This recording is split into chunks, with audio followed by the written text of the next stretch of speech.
Have you ever felt like you're standing still, yet everything inside you is falling? Like the world continues, but you have quietly slipped out of its rhythm.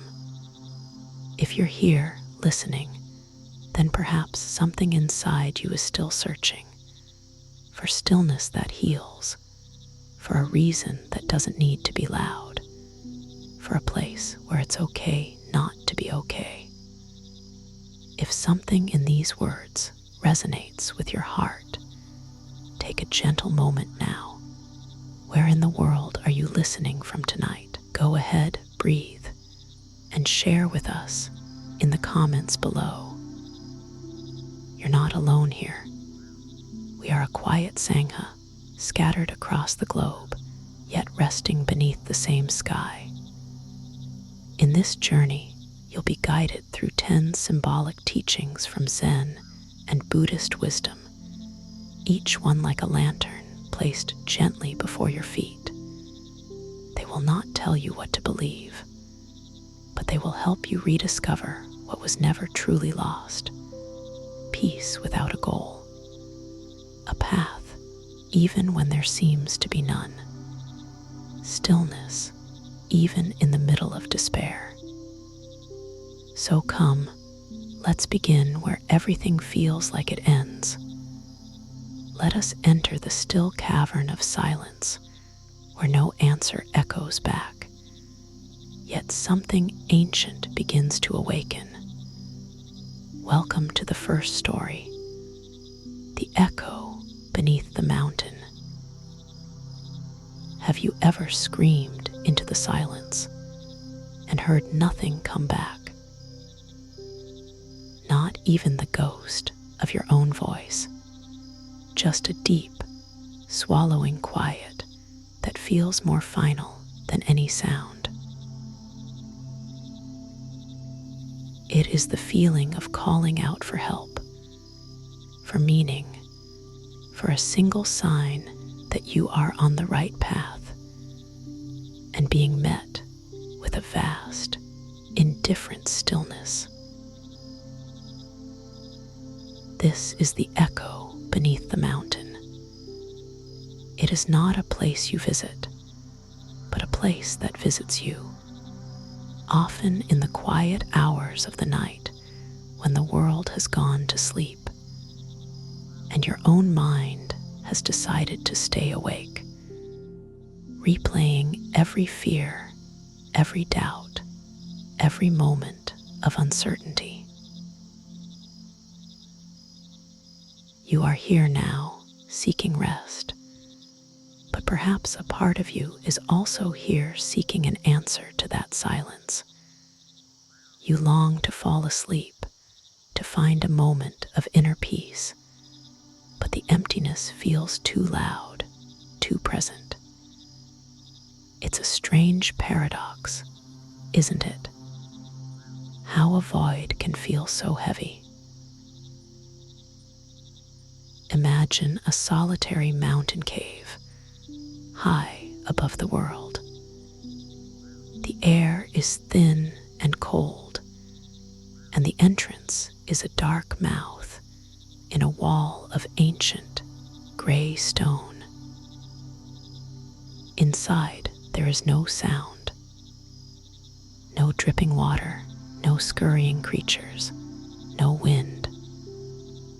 There is only an echoing absence, a resonant stillness that seems to absorb your very thoughts before they can fully form.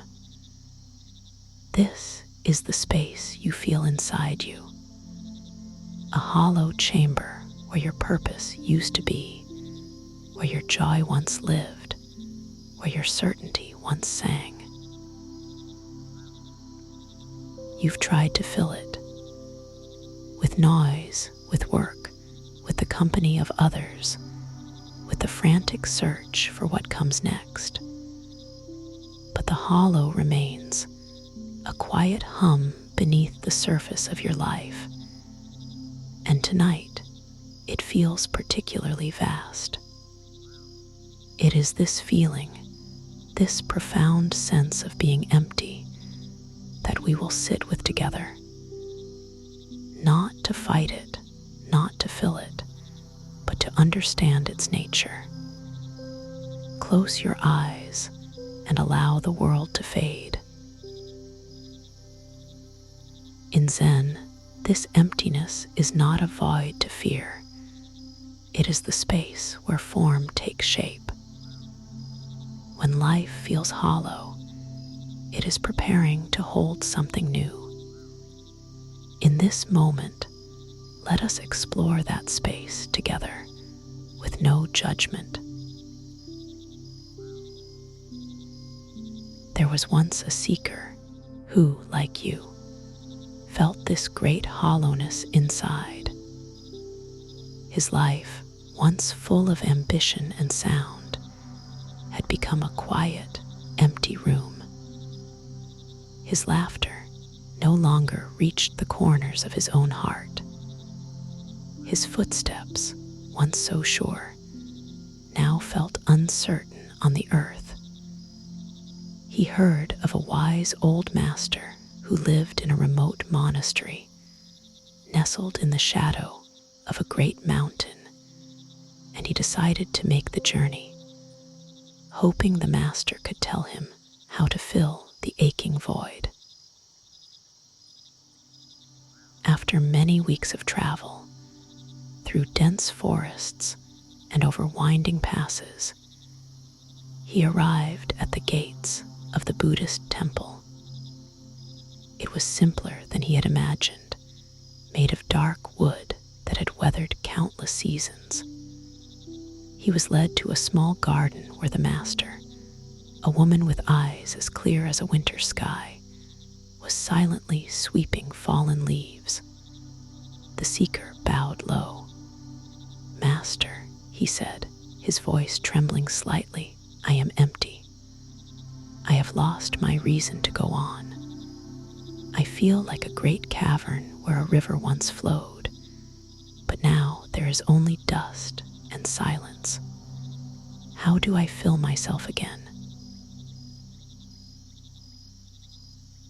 The master stopped sweeping. She looked at him, not with pity, but with a deep, knowing compassion.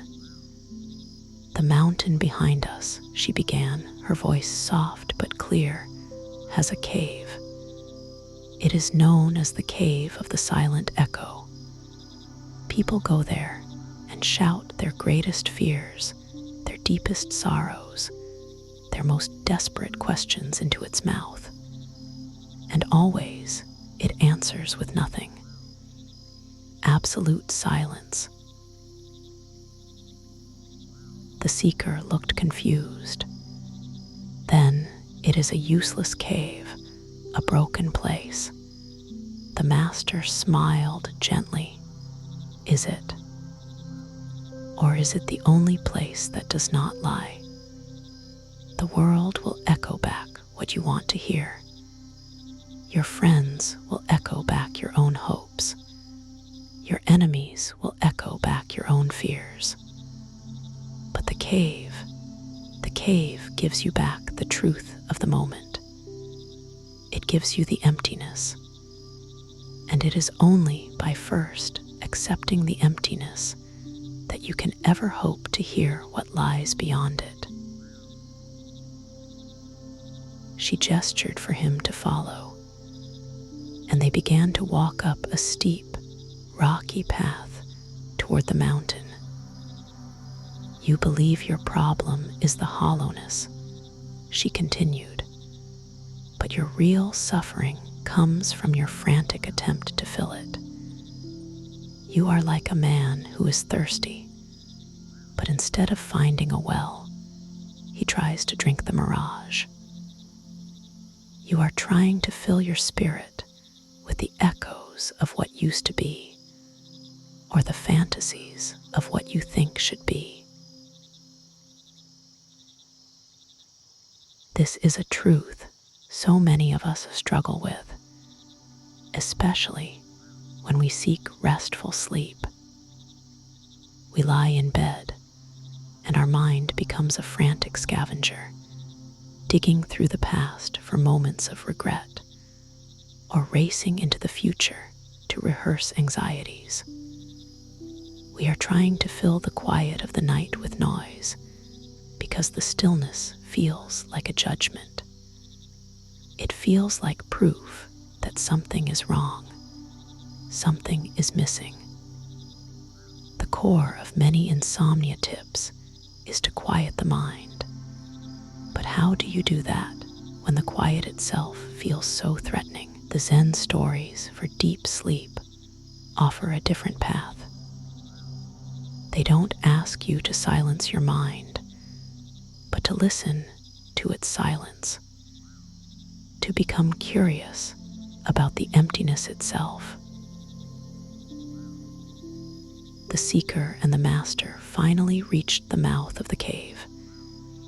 It was just as she described, a dark, silent opening in the rock. The air that drifted from it was cool and ancient. "You have screamed your pain into the world," the master said. "Now, I want you to go inside and offer it your silence. Do not ask for anything. Do not demand an answer. Simply sit with the emptiness. Let your own hollow space meet the hollow space of the mountain." Hesitantly, the seeker entered the cave. It was not frightening as he had imagined. It was peaceful. The silence was not an absence of sound, but a presence. It was a thick, velvety blanket that wrapped around him. He sat on the cold stone floor, closed his eyes, and for the first time in years, he stopped fighting. He stopped trying to be full. He simply sat. He let himself be empty. He breathed in the cool, still air.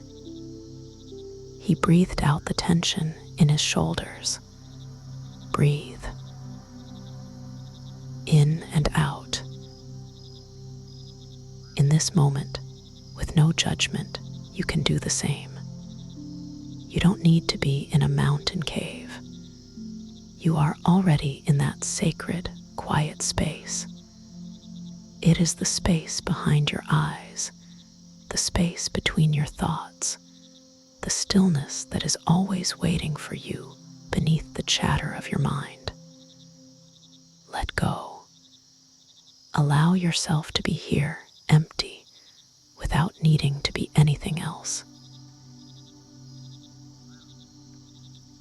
For a long time, the seeker sat in the darkness, and nothing happened.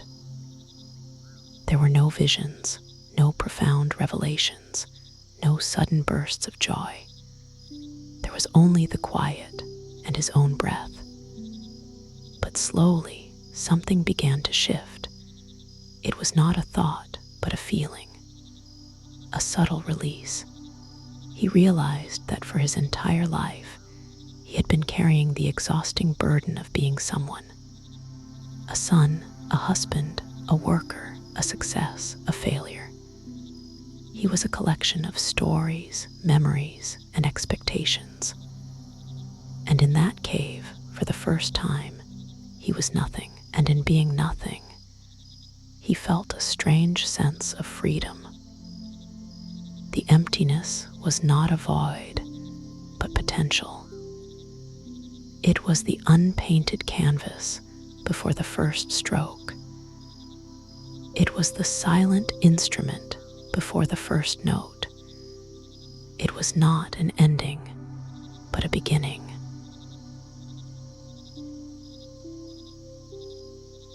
This is the heart of Buddhist psychology. So much of our anxiety, especially anxiety at night, comes from clinging to a fixed idea of who we are. We are attached to our successes, so we fear failure. We are attached to our happiness, so we fear sorrow. We are attached to being in control, so we fear the unknown. This clinging is a full-time job. It is exhausting. It keeps the mind wired, the body tense. Healing from within is not about adding something new, but about letting go of what is old and no longer serves you. It is about allowing the emptiness to wash away the old identities, creating space for what is real and true to emerge. The seeker finally emerged from the cave as the sun was setting, painting the sky in hues of orange and purple. The master was waiting for him, sitting on a rock, sipping tea. She looked at him and smiled. "Did the cave give you what you were looking for?" she asked. The seeker shook his head. "No," he replied. "It gave me nothing, and it was exactly what I needed." He felt a lightness he hadn't felt in years. The hollow space inside him was still there, but it no longer ached. It felt spacious, open, ready. This is the first step on the path to deep sleep and inner peace. To stop demanding that life or the night give you something. To stop fighting the feeling of emptiness and instead to rest in it. To see it not as a lack, but as a silent invitation. Your mind may still chatter. Your body may still feel restless. That is okay. Everything is okay. Simply notice it, and then return your awareness to the spaciousness behind it. The quiet canvas, the silent instrument. In the deep stillness of that cave, as the seeker let go of his need for answers, he felt something else. A flicker. It was so quiet he almost missed it. A subtle stirring in the silent air. It was not a sound, but a premonition of movement. But even the hollow mountain holds the sparrow that flew without sky. And when you listen long enough, you'll feel it stir in your own chest, the quiet impulse to rise before flight even returns. This is a reevaluation prompt for your soul.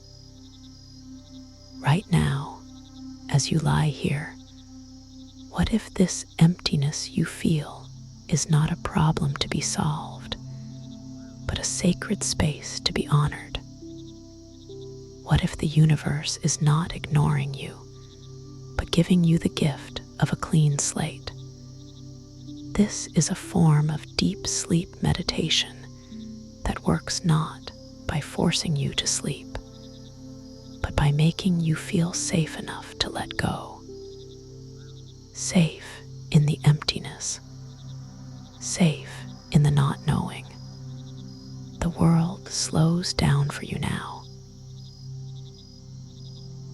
As you continue to breathe, let the story of the seeker become your story.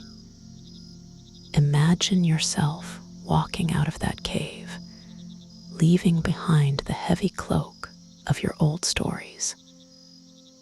You are not your job. You are not your past mistakes. You are not your anxieties about the future. You are the silent, spacious awareness that is witnessing all of it. This awareness is your true nature. It is inherently peaceful. It is already whole. Let this be a soothing spiritual story for your heart. Emptiness is not the end.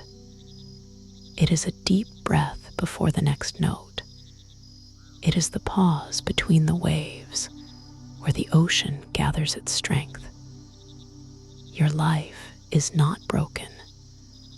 It is simply in a sacred pause. And in this pause, there is profound healing. There is the possibility of a new beginning, one that is not born from frantic effort, but from quiet surrender. Allow the feeling of spaciousness to grow with each breath. Imagine the hollow place inside you is no longer a dark, aching void, but a vast, starry night sky, full of potential, full of mystery, full of peace. There is nothing to fix, nothing to chase. You have arrived. You are home. Let your body grow heavy and soft. Let your mind become as vast and quiet as the mountain. Let this story become your dream. You are safe. You are held. You are free. Some echoes arrive not to repeat, but to awaken the space where something else will sing. And now, you can rest in that quiet, expectant space. You are learning how to fall asleep fast, not by tricking your mind, but by befriending it. By allowing it to be empty, you give it permission to be still. And in that stillness, restful sleep will find you, gently, peacefully, without a fight. Let go. Breathe. Everything is okay.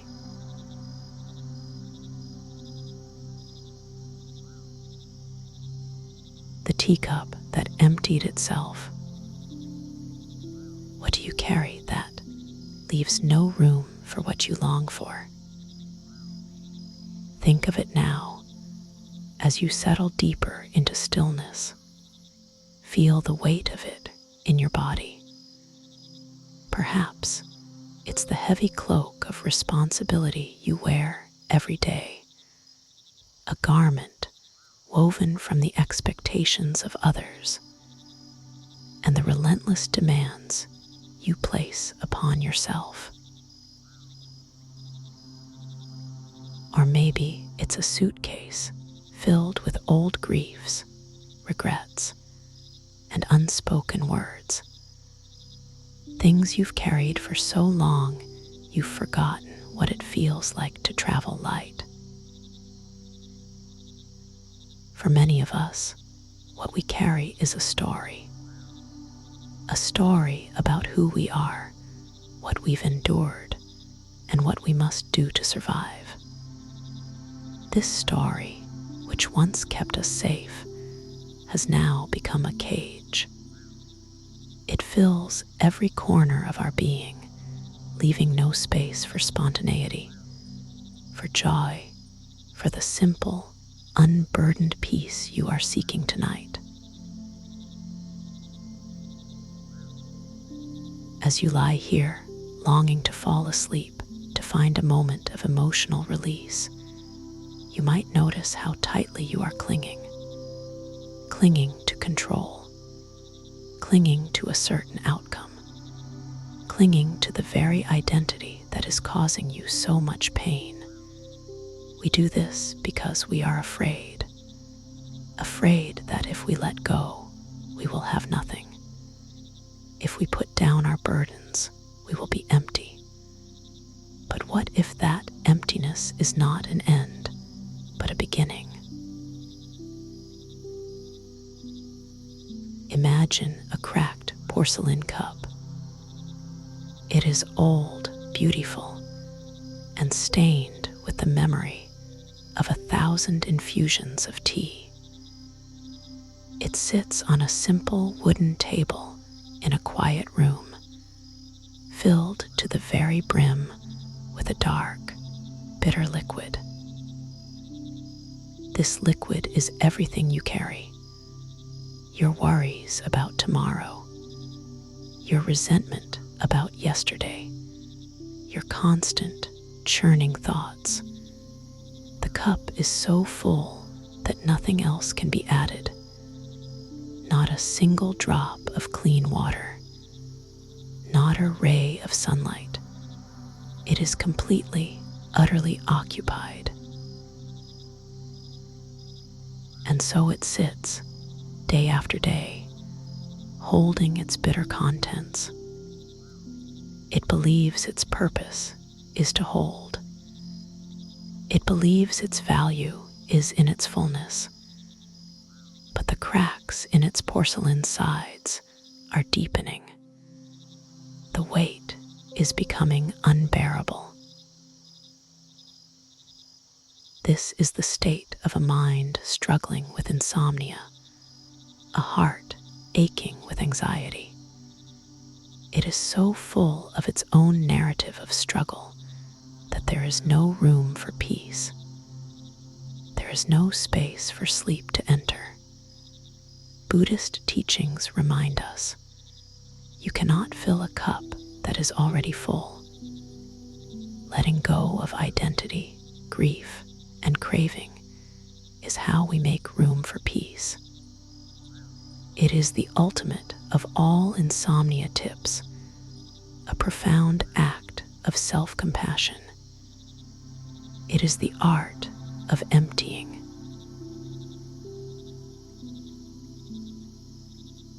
In a small monastery, known for its deep Zen teachings and its serene atmosphere, there lived a monk who was famous for his pottery.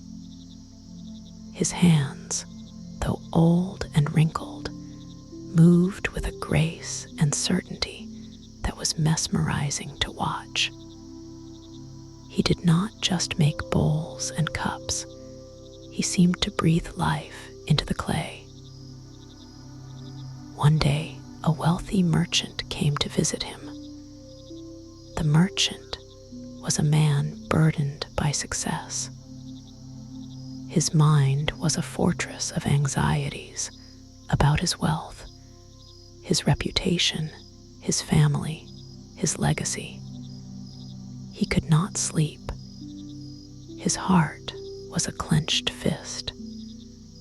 He came to the monk seeking wisdom, a secret to find the inner peace that all his money could not buy. Master, the merchant said, his voice tight with stress, I am overflowing with worries.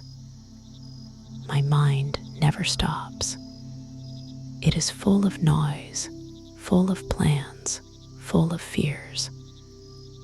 I have come to you to learn the ways of stillness. Please, fill my cup with your wisdom.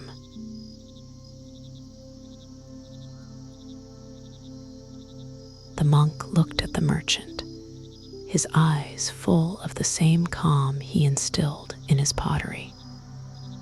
Without a word, he gestured for the merchant to sit.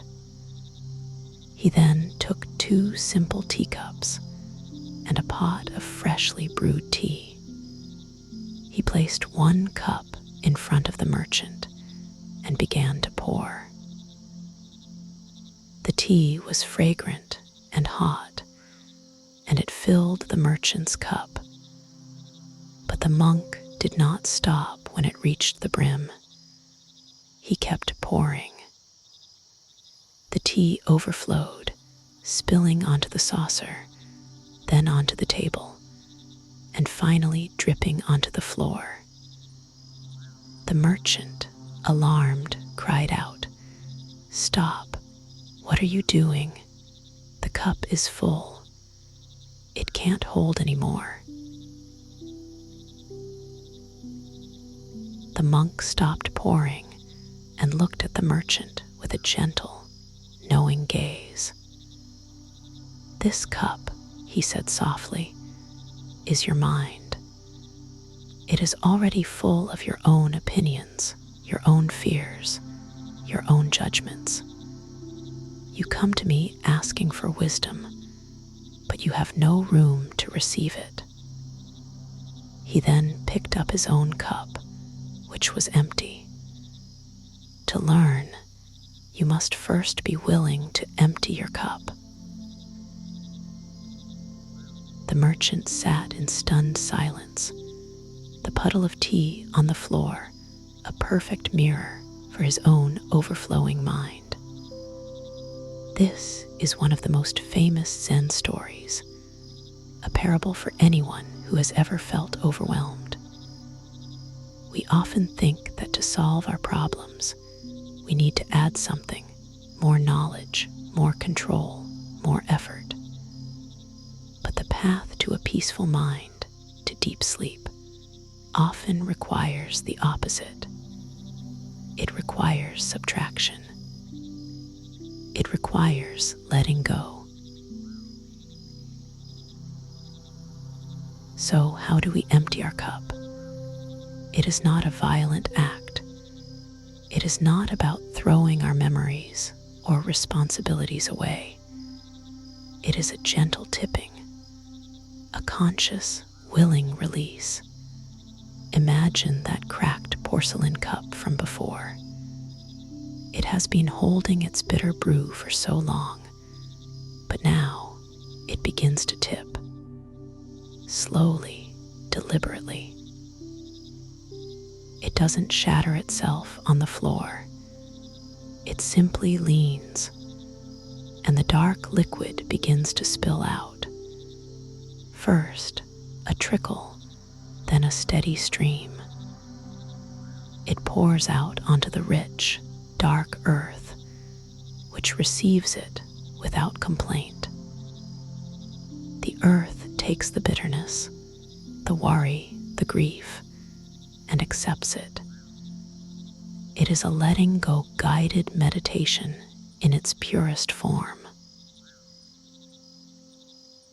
With each breath you take now, imagine you are tipping your own cup. With every exhale, let a little something go. Breathe out the conversation you replayed a dozen times today. Let it go. It is done. Breathe out the worry about the deadline, the appointment, the difficult talk you must have. Let it go. It is not here in this moment. Breathe out the old story you tell yourself, the one that says you are not good enough, not strong enough, not worthy of rest. Let it go. It is just a story.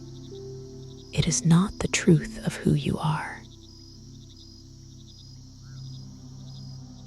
Feel the lightness beginning to dawn in your body, the space opening up in your mind. This is not an absence. It is a presence. The presence of peace. The presence of possibility. The cup, as it empties, does not become useless. It becomes ready. Ready to be filled with something new. Something clean. Something life-giving. This practice is central to Buddhist psychology and mental relaxation. The mind, specifically a part of it called the default mode network, is designed to ruminate, to connect past experiences with future possibilities. This is useful for survival, but in our modern world, it often gets stuck in overdrive, creating loops of anxiety and regret. This is why you can't just stop thinking. The brain is doing its job. The act of letting go, of consciously and gently releasing the contents of your mind, is like giving that part of your brain a new task, the task of surrender. It soothes the nervous system and signals to the body that it is safe to rest. As you continue this gentle process of emptying, you might feel a flicker of fear. Who will I be without my worries? Who am I without my struggle? This is the ego, the storyteller, fighting to keep its job. Acknowledge this fear with compassion. It is trying to protect you. Thank it and then continue to let go. Breathe. You are safe. Everything is okay. The story of the monk and the merchant has a second part, one that is not often told. After the merchant understood the lesson, he asked, "But master, I am afraid to be empty. It feels like nothingness." The monk smiled again. He took the merchant's now empty cup, wiped it clean, and filled it with fresh, clear water. "We do not empty ourselves to remain empty," he said. "We empty ourselves to make room for what is real, for the simple water of the present moment, for the warmth of the sun, for the sound of the birds, for the feeling of your own breath. These things are always here, waiting to fill you, but they cannot enter a cup that is already full." When we pour ourselves out, we make space for the river that remembered its source. What returns is not what left. It is what was always waiting. It is the deep, quiet stream of your own being, the part of you that was never burdened, never broken. This is a profound reevaluation prompt for how you approach your life. Perhaps healing from within is not a project of self-improvement, but a project of self-acceptance. It is not about becoming better, but about letting go of everything that is not you. As you lie here, what if you decided to stop holding it all together? Just for tonight, just for this moment. What if you allowed the cracks in your own porcelain to be pathways for release, not signs of weakness? Imagine the cup is now empty. The last drop has been released into the earth, and now it sits on the table, open and receptive. A gentle rain begins to fall outside, and a single pure drop falls from the sky, landing perfectly in the center of the cup. It is clear, it is cool, it is peaceful. Another drop follows, and another. The cup is slowly being filled, not with bitter tea, but with the clean, fresh rain of the present moment. This is what is available to you right now. The feeling of the sheets against your skin, the gentle rise and fall of your chest, the quiet hum of the room. This is the rain filling your cup. Let it in. Let this soothing spiritual story wash over you. There is no need to strive, no need to achieve. The act of letting go is the achievement.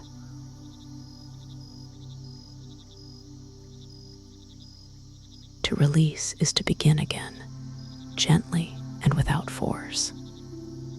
It is the secret of how do you make yourself fall asleep. You don't. You make yourself available for sleep. You empty the cup of your day and allow the gentle rain of rest to fall. Let this story become your dream. You are the cup, and you are becoming empty. You are the earth receiving what is released, and you are the rain filling yourself with peace. Even the most careful hands must tip the cup to taste what's next. Let go. Breathe deeply. The world slows down for you now. Let the stillness fill you. You have done enough. You are enough. Rest now. Rest in the quiet fullness of an empty cup.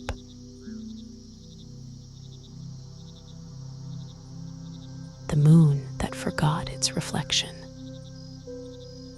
If you could no longer recognize yourself, who would you be? Imagine looking into a mirror and seeing not the familiar lines of your face, the history etched around your eyes, or the identity you have so carefully constructed, but a stranger. Or worse, seeing nothing at all. A blank space where your reflection should be. For most, this would be a moment of pure terror. Our sense of self is the anchor in the storm of life, the compass by which we navigate our days. We are our name, our job, our relationships, our memories, our scars. We are the story we tell ourselves about who we are. But what if that anchor is weighing you down? What if that compass is pointing you in circles, leading you back to the same patterns of anxiety, the same sleepless nights?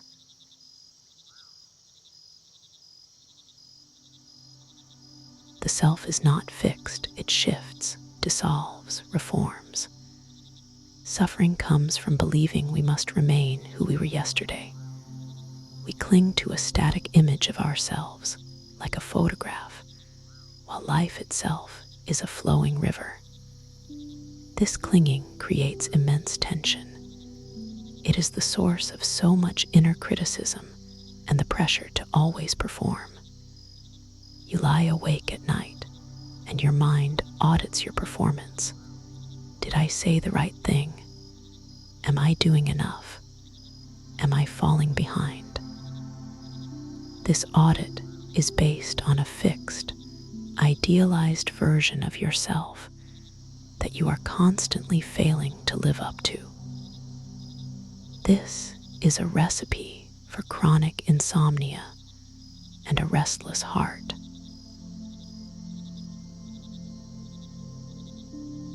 Picture this, a full moon, brilliant and silver, hanging in a black velvet sky. It is perfect, serene, and complete. Below, a still, dark lake mirrors its perfection flawlessly. The moon sees its own image on the water's surface and knows itself. I am the moon, it thinks, whole and unchanging. It takes pride in this reflection. It is its proof of existence, its identity. But then a gentle wind begins to blow.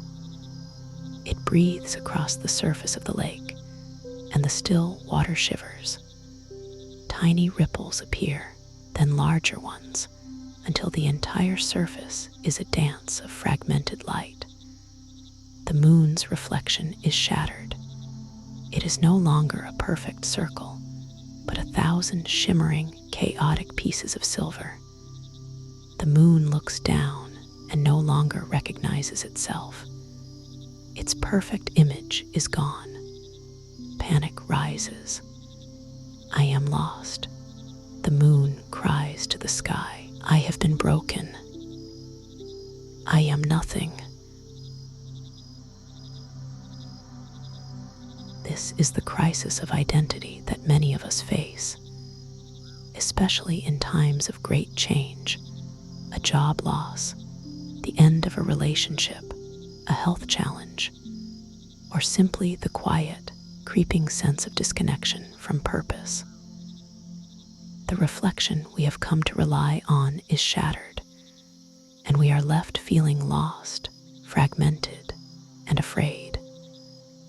We believe we are the reflection, but Buddhist teachings and Zen stories offer a radical and deeply comforting alternative.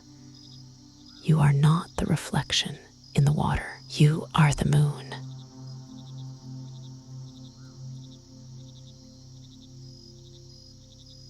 There is a timeless wisdom in this distinction. A student once came to a Zen master, his heart heavy with self-doubt and confusion.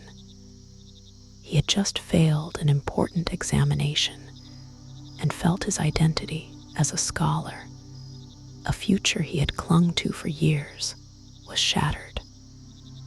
"Master," he said, his voice thick with despair, "I don't know who I am anymore.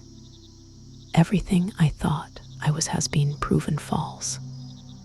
I feel like a ghost."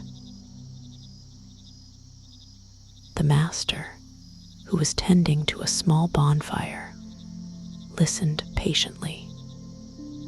He then took a polished silver mirror from his sleeve and held it up to the student's face. The student saw his own tired, sad eyes reflected back at him. "This is who you think you are," the master said. "A face, a name, a story of failure." Then the master turned the mirror toward the crackling fire. The mirror did not flinch. It did not complain. It simply reflected the dancing flames. Then he turned it toward the dark, gnarled trunk of a pine tree. The mirror reflected the rough bark. He turned it toward the sky, and it reflected the endless blue. The mirror has no identity of its own, the master explained. Its nature is to reflect. It does not cling to the image of the fire and mourn when it is shown the tree.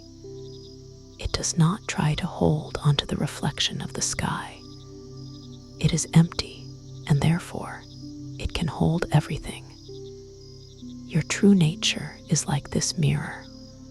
Your thoughts, your feelings, your successes, and your failures, they are just reflections passing through. You are not the reflections. You are the clear, silent mirror mind that witnesses them all. This is a profound shift in perspective, a key to how to fall asleep fast when your mind is racing. Instead of being in the chaotic movie of your thoughts, you become the screen on which the movie is playing. You are the silent, spacious awareness that is not disturbed by the drama.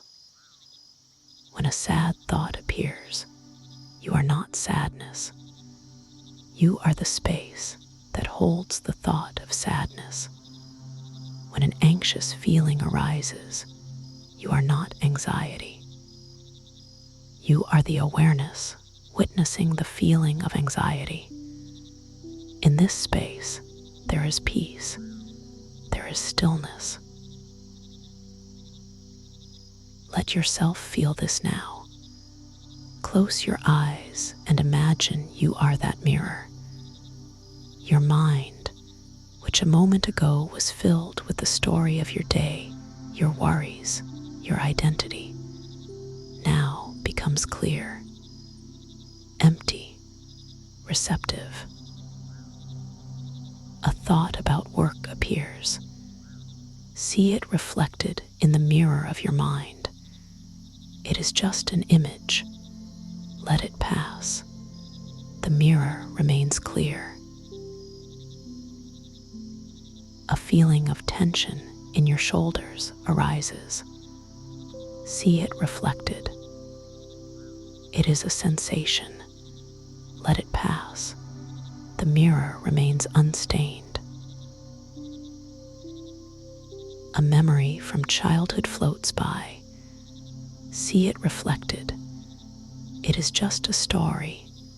Let it go. The mirror remains pure. You are not resisting your thoughts. You are not fighting your feelings. You are simply changing your relationship to them. This is the essence of Buddhist mindfulness and a powerful technique to calm anxiety at night. You are unfusing from your identity. You are remembering that you are the moon, not the shattered reflection in the wind-tossed lake. The moon, in its panic, had forgotten this. It had become so attached to its perfect image that it mistook the image for its reality. But as it continued to shine, something remarkable happened. The wind eventually began to soften. The ripples on the lake subsided, and slowly, moment by moment, the shattered pieces of light began to coalesce. The perfect reflection returned, but the moon was different now. It had learned a vital lesson. It understood that its existence, its wholeness, was not dependent on the state of the lake. It was the moon, whether the water was still or stormy. It was the moon, whether it was reflected perfectly or not at all. Its being was inherent, unconditional.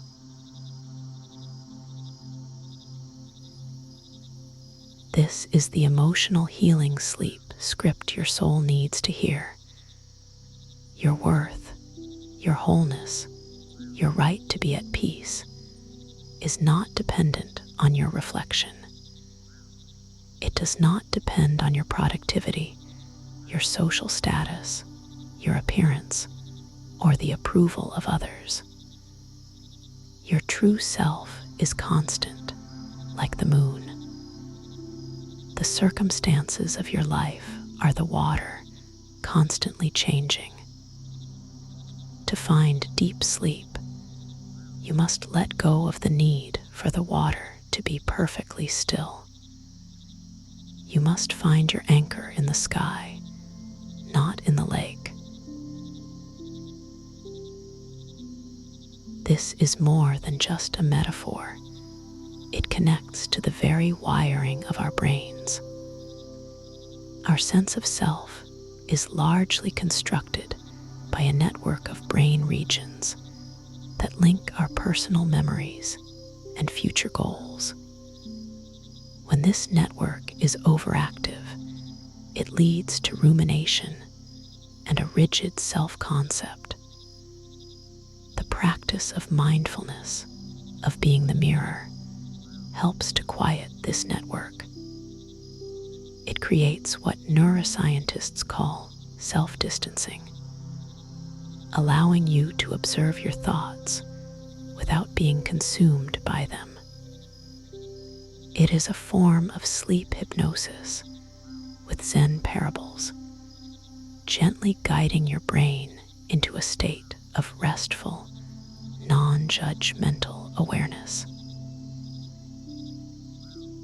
Yet even as the moon forgets, as it lets go of its need for a perfect reflection, something else holds the memory of its light. The well that sang to the stones still remembers. The light that falls into the deep, quiet places of the earth is not forgotten. In forgetting our rigid self, we return not to the image, but to the source. We return to the deep, silent knowing that is held in the stillness of our own being. This is your reevaluation prompt for the night. What reflection are you clinging to? What identity is keeping you from peace?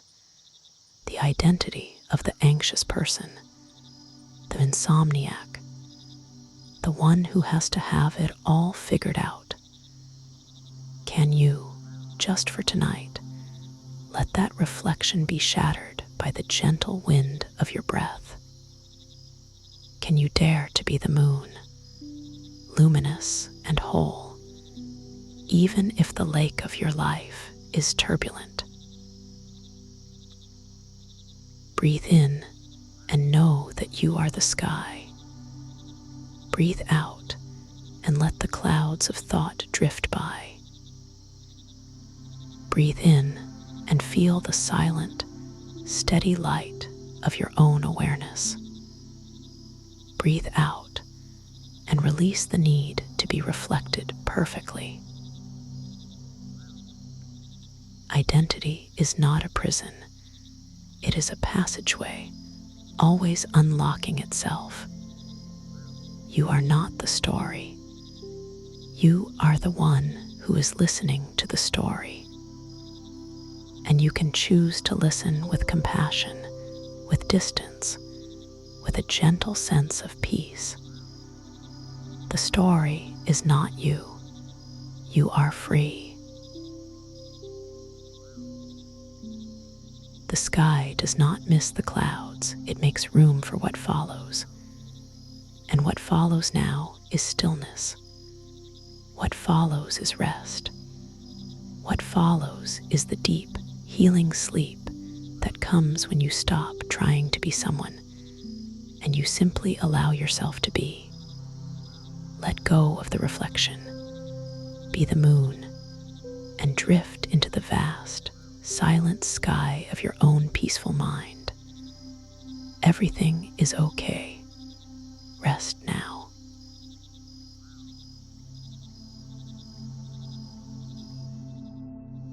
The path where no one walked.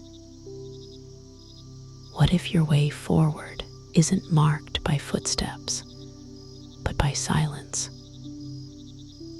We are taught from our first breath to look for the path, the well-trodden road, the one with signposts, guardrails, and the reassuring imprint of those who have gone before us. We search for the proven formula, the 5-step plan, the map that promises a safe arrival at a known destination.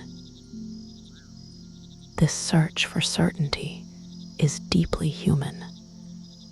It is a survival instinct. And so, when we find ourselves in a place where there is no path, we feel a profound and unsettling fear. We feel lost, adrift, a failure. This feeling often surfaces in the dead of night.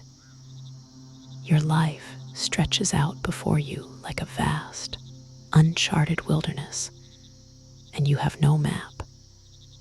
You don't know which way to turn. The career path you were on has dissolved. The relationship that was your compass has ended. The sense of purpose that once guided you has faded into a thick, disorienting fog. This feeling of being lost, of aimlessness, is a primary driver of anxiety and insomnia. The mind spins, trying to forge a path, to hack its way through the uncertainty with the machete of overthinking. But it only becomes more entangled, more exhausted. Imagine a foggy forest trail. The mist is so thick it's like a soft, white wall, muffling all sound. The air is damp and smells of wet earth and pine. The path you were following has disappeared, completely overgrown with moss and ferns. It is undisturbed, veiled in a soft stillness. There are no footprints here, no broken twigs, no sign that anyone has ever passed this way before. It is the path where no one walked. Your first instinct is to panic, to turn back, to shout for directions, to feel the cold grip of being utterly and completely lost. This is what we do in life. When our own path vanishes, we scramble to get back to the familiar highway, even if that highway was making us miserable. We would rather be on the wrong path, as long as it's a path, than to stand still in the pathless woods. But what if the pathless woods are not a place of danger, but a place of sacred invitation? In Zen, the path exists not because others have walked it, but because you are walking. The path is created by your own footsteps, moment by moment. Aimlessness, from this perspective, is not a curse. It can be a form of grace, an invitation to stop looking outside for answers and to start listening. To listen to the wisdom of the forest, the wisdom of the fog, the wisdom of your own quiet heart.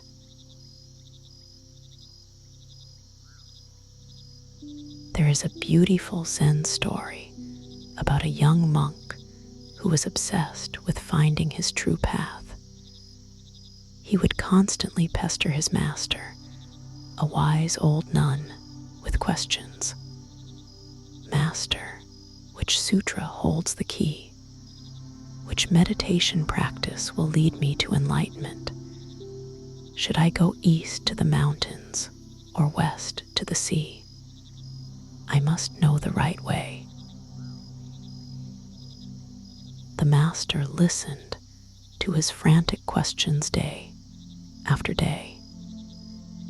One morning, she handed him an empty basket and a simple instruction.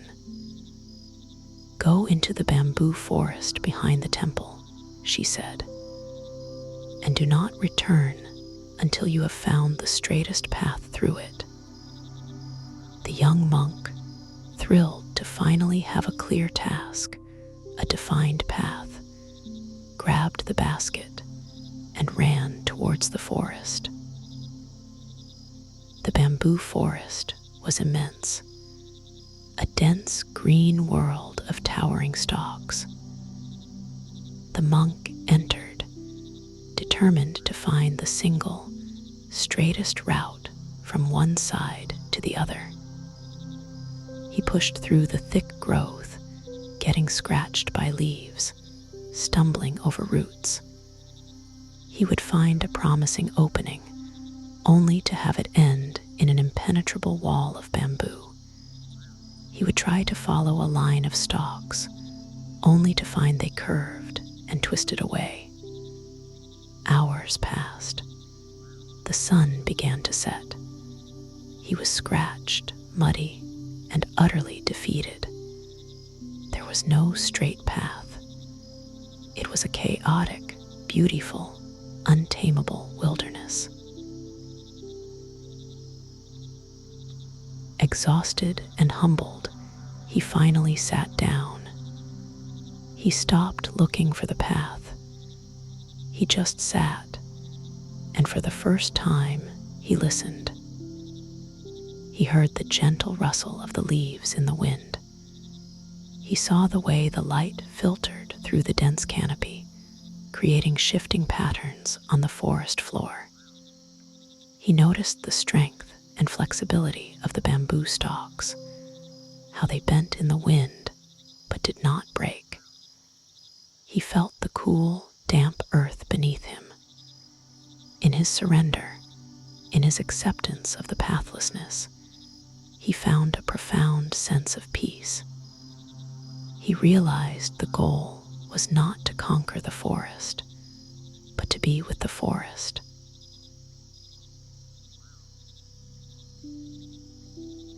He eventually made his way back to the temple long after dark. The master was waiting for him. "Did you find the straightest path?" she asked. The monk bowed his head. "No, master," he said. "There is no straight path. There is only the forest." The master's eyes twinkled. "Ah," she said, "today you have finally set foot on the path." This is the paradox that can bring you so much relief tonight. Your path is not something you find. It is something that finds you when you stop searching so desperately. The frantic need to know what's next, to have it all planned out, is what is keeping you awake. It is a form of resistance to the reality of the present moment.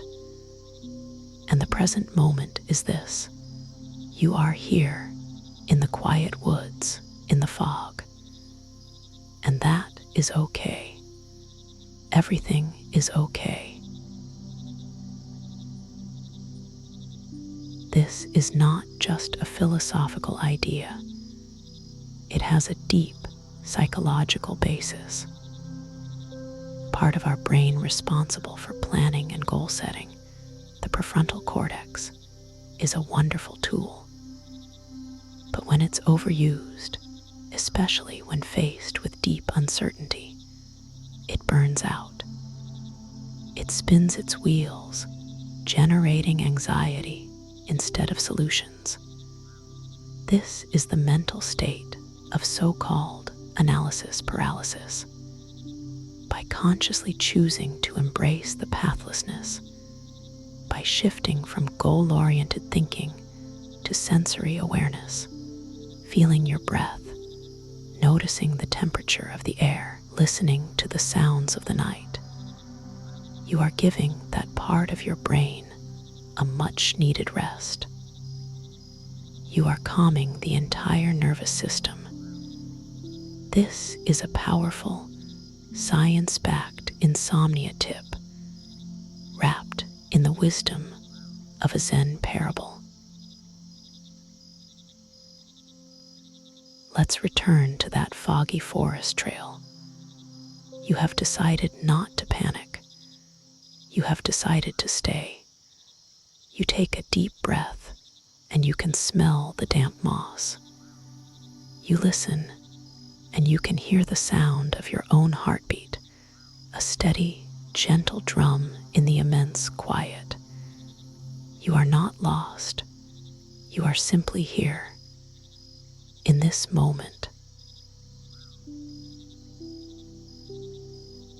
As your eyes adjust to the soft, diffused light, you notice something you didn't see before.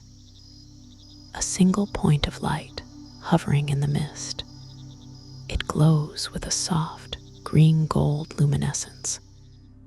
It flickers, disappears, then reappears a few feet away. It is a firefly. It is not lighting up a grand highway. It is not revealing the entire path. It is just offering a tiny, transient spark of light, right here, right now. On such paths, where no one has walked, we may stumble upon the firefly between seasons, reminding us that even uncertainty holds its own light. This tiny spark is enough. It is the light of the present moment.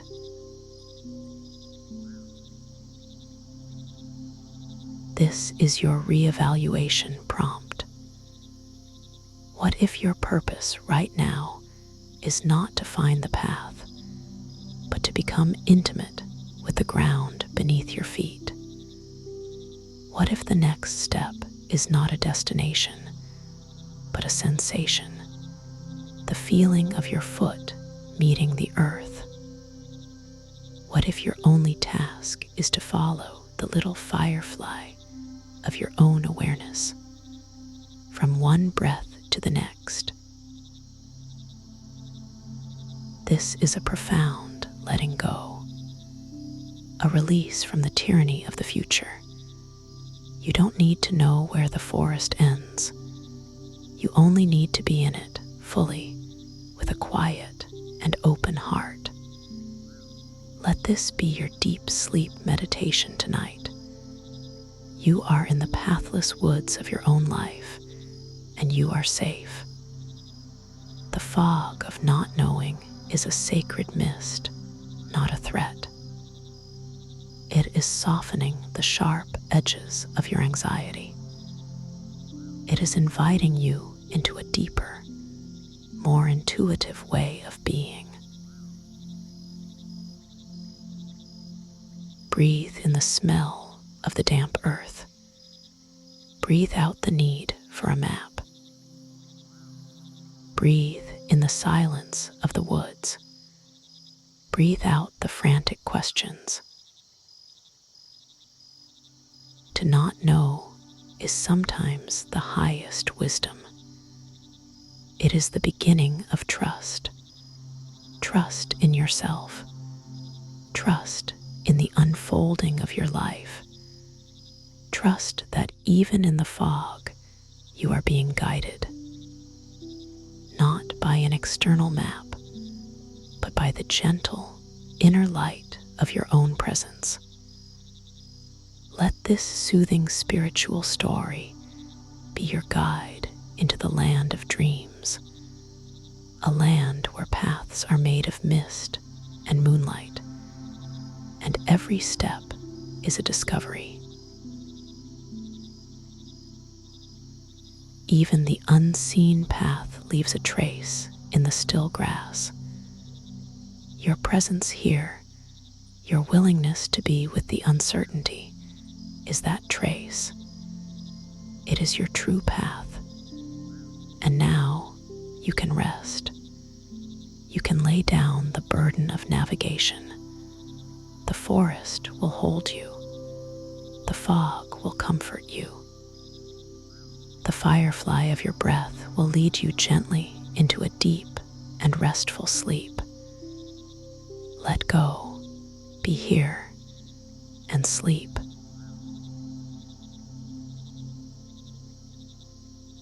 The sparrow that flew without sky. What happens when the thing you need most is gone, and you must go on without it?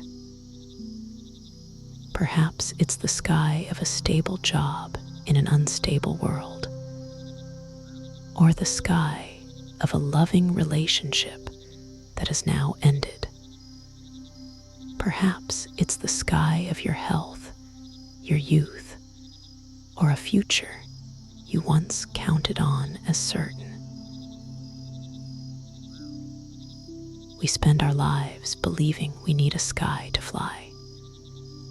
We need the right conditions, the perfect circumstances, the guarantee of a clear and open space above us before we dare to spread our wings.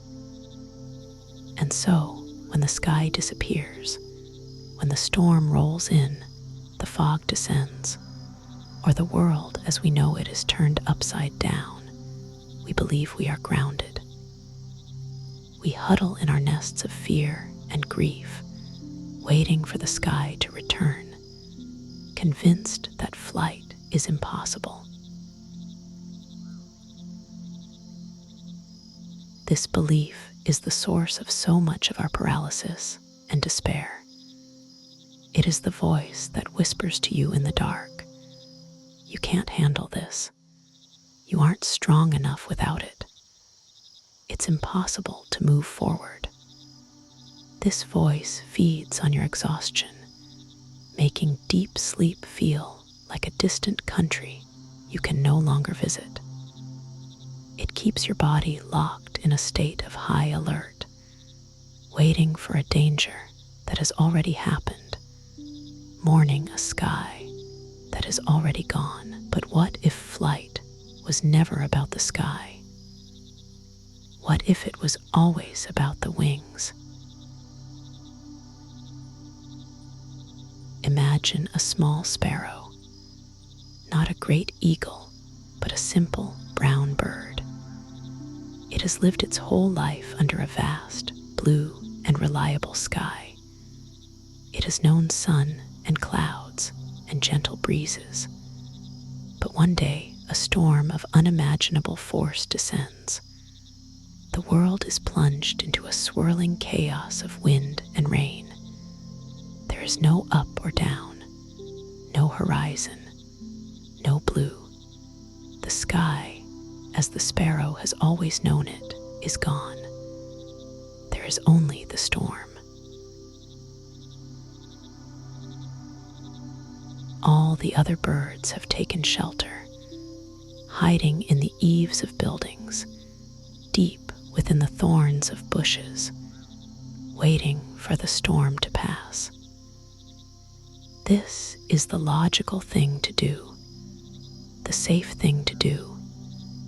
But this one sparrow, after a moment of trembling terror, does something radical. It flies.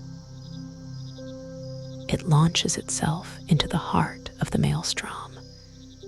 It is tossed and turned. The wind screams in its ears. Rain lashes its feathers. It cannot see where it is going. There is no destination, only movement. It is a small bird soaring in a storm. No horizon, only the raw, fierce, and terrifying act of flight itself. It is flying without a sky. This is the essence of non-attachment, a core principle in Buddhist teachings. Non-attachment does not mean you don't care.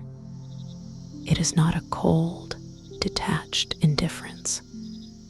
It means you no longer wait for ideal conditions to be free.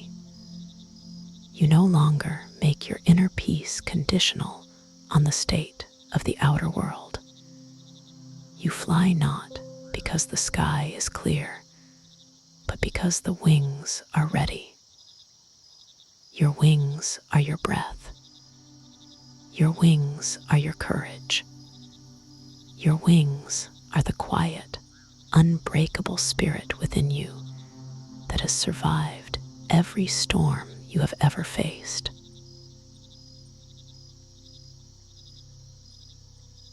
There is a powerful story from the Zen tradition about a monastery that was built on the edge of a cliff, overlooking a turbulent sea. The monks who lived there were known for their unwavering serenity, even as storms constantly battered their home. A visitor, a nervous young man plagued by anxiety, came to the abbot. "Master," he asked, "how can you be so calm living in such a dangerous and unpredictable place? The storms could destroy this temple at any moment. The cliff could crumble into the sea. How do you find peace here?" The abbot, a woman with a face as weathered and peaceful as the ancient rocks, led the young man to a window overlooking the raging sea below. The waves were crashing against the cliffs with ferocious power, sending spray high into the air. It was a terrifying sight. But then the abbot pointed to a small flock of gulls. They were not hiding from the storm. They were playing in it. They were using the fierce updrafts of the wind to soar and dive, to dance with the chaos. They were not fighting the storm. They were using its energy. We do not find peace by waiting for the sea to be calm. The abbot said, "We find peace by learning to build stronger wings." She then turned to the young man. "Your anxiety," she said, "is because you are waiting for a calm sea. You are waiting for life to be safe and predictable before you allow yourself to feel peace. You have built a nest, and you are afraid to leave it. But your true home is not the nest. It is the sky, any sky, even the sky of a storm." This is a life-changing refrain for anyone struggling with fear of the unknown, burnout, or the grief of a life that has not gone according to plan. You have been waiting to feel better before you start living again, waiting for the anxiety to go away before you can rest, waiting for certainty before you can feel safe. You have been waiting for the sky to clear. This story, this soothing spiritual story, is giving you permission to stop waiting. It is inviting you to find your wings. Your wings, in a very real physiological sense, are your nervous system's capacity for resilience. When we are stuck in fear, the sympathetic nervous system, the fight or flight response, is on high alert. This is the feeling of being a terrified bird huddled in a nest.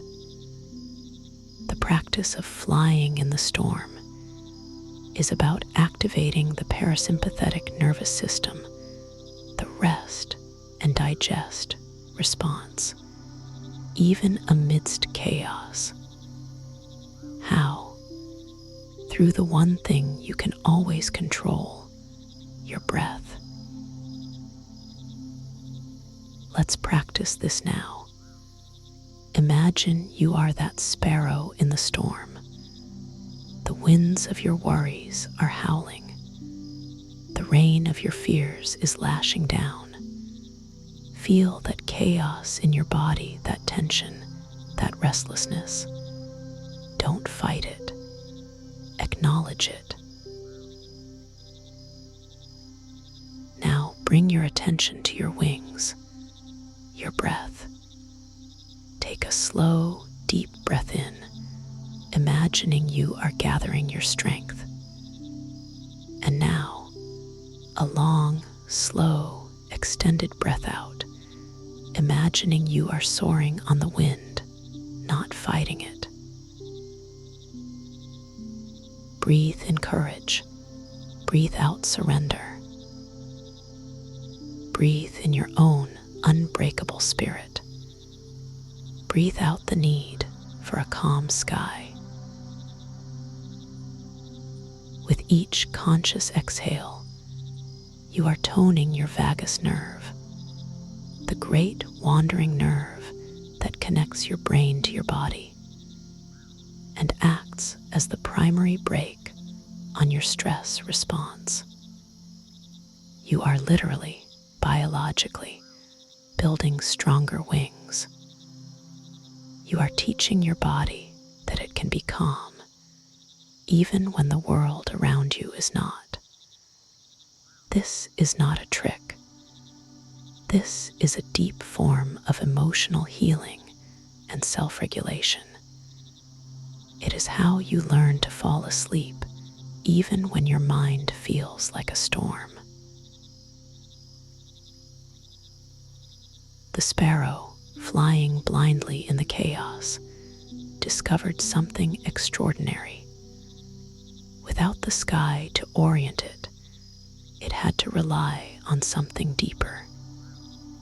An inner compass, the feeling of the wind on its feathers, the instinct in its own small body.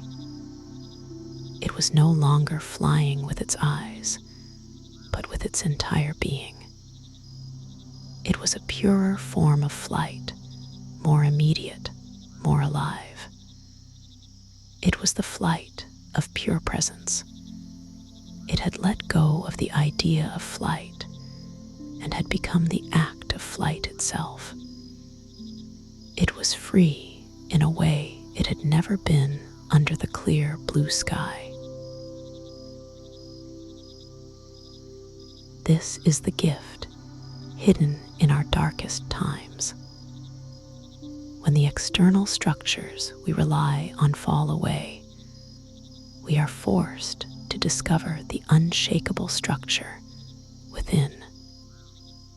We discover a strength we never knew we had, a resilience that was forged in the storms of our past, and in the silence between wing beats, when all effort ceases for a microsecond, a new kind of quiet emerges. In that gap, the silence that gave it all away awaits, a stillness that finally holds everything you were chasing when the sky was clear. It is the peace that is not dependent on conditions, the peace that is.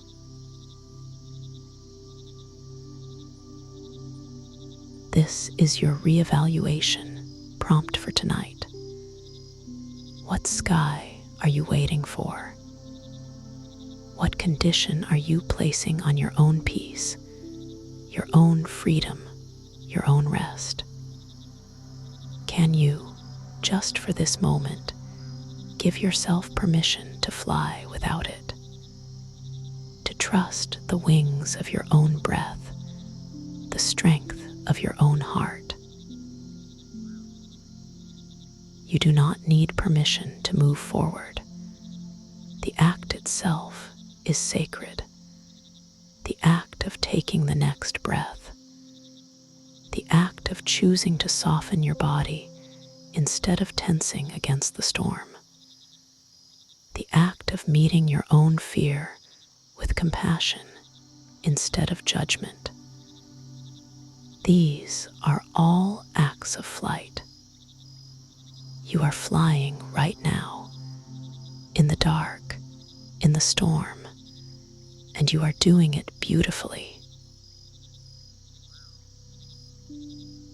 Let the image of the sparrow be your guide into deep sleep. It is not fighting. It is dancing. It is not struggling. It is soaring. It has found the liberation that comes when you stop resisting what is. Let your bed be the storm, a swirling chaos of comfort. Let your worries be the wind, and use them to lift you higher into a state of deep surrender. Some skies are not above us, but within us. The sky of your own peaceful awareness is always here. It is vast and clear and untouched by any storm. Let go of the world outside. Come home to the sky within. Breathe. Let go. Everything is okay. You are safe. You are free. You can rest now.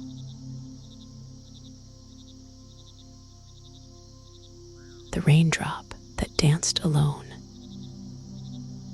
Can a single drop feel the whole ocean in its fall? We are born into a world that teaches us we are separate. You are you, and I am I. Your joy is yours alone, and your sorrow is a private burden you must carry in the solitary confinement of your own heart. Loneliness, we are told, is the state of being apart from others. And so, when we feel lonely, especially in the profound, echoing loneliness of a sleepless night, we believe something is fundamentally wrong with us.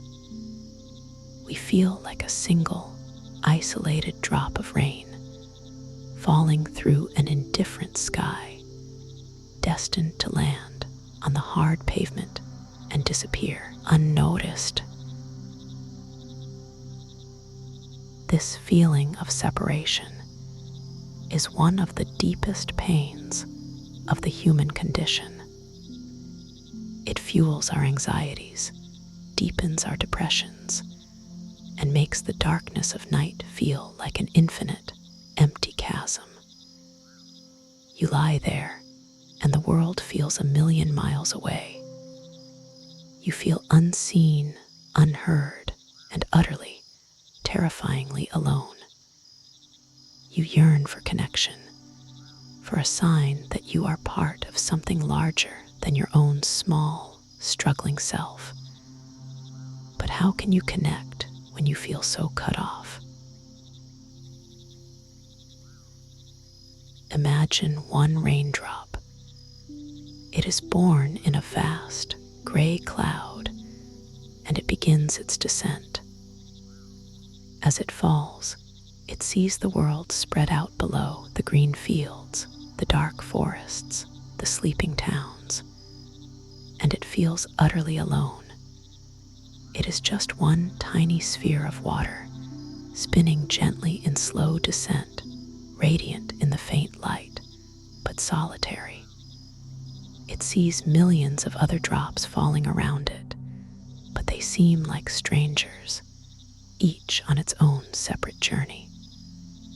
I am alone, the raindrop whispers to itself. My journey is mine alone. My fate is to fall, to strike the ground, and to be gone. This is the story the ego tells. It is the narrative of the separate self. It is a powerful and convincing story, but from the perspective of Buddhist teachings, it is an illusion. The concept of interbeing, a term coined by the Zen master Thich Nhat Hanh, reveals a deeper truth. Nothing exists by itself. Everything is interconnected.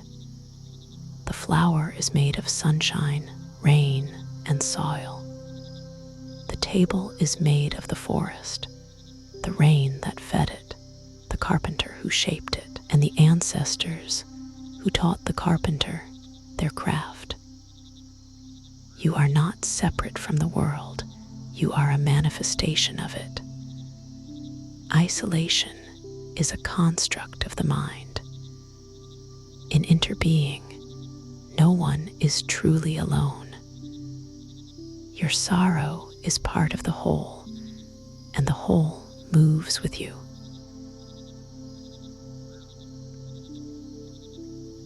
There is a story of a young woman who went to a monastery, her heart heavy with a grief so profound she felt it had walled her off from the rest of the world. Her beloved sister had passed away, and the loneliness was a physical ache, a constant, cold presence. She sought out the oldest monk in the community, a man who was said to possess great wisdom. "Master," she said, tears streaming down her face, "I am so alone. My grief is a fortress, and I am its only prisoner. How can I possibly reconnect with a world that no longer contains the one I loved most?" The old monk did not offer platitudes or easy answers. He simply handed her a small, empty bowl and a single grain of salt. "This grain of salt," he said, "is your grief. It is small, but its taste is sharp and overwhelming." He then filled a cup with water and dropped the salt into it. "Now drink." The woman took a sip and grimaced at the intense saltiness. "It is unbearable," she said. The monk then led her out of the temple, down a long, winding path to the edge of a vast, freshwater lake. The water was clear and still, reflecting the sky like a perfect mirror. He took the same small bowl of salt, symbolizing the same grief, and tossed it into the lake. The grains dissolved and disappeared into the immense body of water. "Now," the monk said, gesturing to the lake, "drink." The woman knelt, cupped her hands, and drank from the lake. The water was fresh, cool, and pure. There was no trace of salt. "Your grief has not vanished," the monk said softly. "The salt is still there, but you have expanded the container that holds it. You have connected your personal sorrow to something larger than yourself. You feel alone because you are trying to hold your grief in the small cup of your own heart. But when you realize that your heart is as vast as this lake, that it is connected to the hearts of all beings who have ever known loss, the saltiness dissolves. You are not alone in your pain. You are part of the great, flowing river of human experience. This is the healing that is available to you tonight. Your loneliness, your anxiety, your feeling of being a single, separate drop, it is real, but it is a small part of a much larger truth. The invitation of this deep sleep meditation is to expand your container, to let go of the belief that you have to hold it all by yourself. Let's return to that single raindrop falling in its solitary dance. It is convinced of its own separateness, but as it falls, it starts to notice things. It feels the pull of the earth, the same gravity that is pulling every other drop. It is being moved by a force far greater than itself. It sees the way the wind weaves it, and the other drops into a shimmering, shifting curtain of water. They are not falling in straight lines. They are dancing together. And then it feels something else. A hum, a vibration, a deep, resonant song that seems to be coming from the very earth it is falling towards. It is a sound of immense depth and ancient wisdom. In your solitary fall, as you drift in the quiet of your room, listen. The well that sang to the stones calls out, a voice not just your own, but ours. It is the collective song of all life, the deep truth of your interconnectedness. This is your reevaluation prompt. What if your loneliness is not a sign of your isolation, but a deep yearning to remember your connection? What if that ache in your heart is a homing signal, calling you back to the truth that you are part of a vast, beautiful, and intricate web of life? This isn't just a poetic idea. It's rooted in our biology. Humans are social creatures, wired for connection. A sense of belonging soothes the amygdala, the brain's fear center, and releases oxytocin, the bonding hormone, which promotes feelings of calm and safety. By consciously shifting your focus from your separateness to your interconnectedness, you are giving your brain and body a powerful signal of safety, which is one of the most effective insomnia tips there is. Let's try this now. As you lie here, feel the points of contact between your body and the bed. You are being held. You are being supported by the frame of the bed, the floor of the room, the foundation of the building, the solid earth beneath it all. You are not floating in a void. You are held.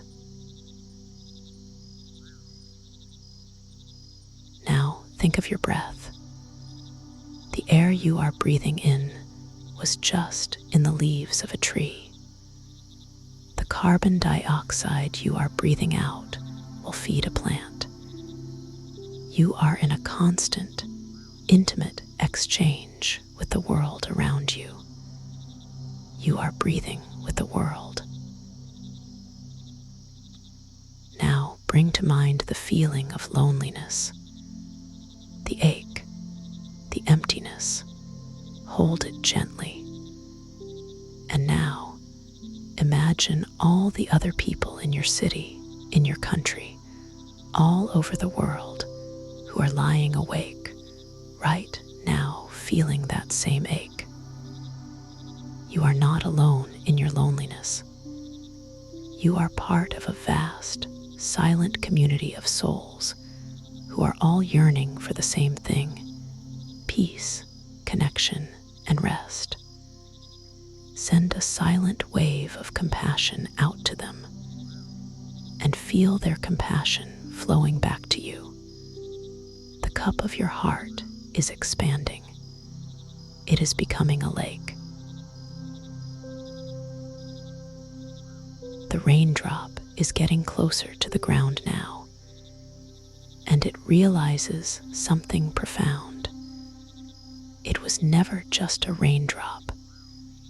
It was, and always has been, part of the ocean. It was drawn from the ocean by the sun, held in the cloud, and is now simply returning home.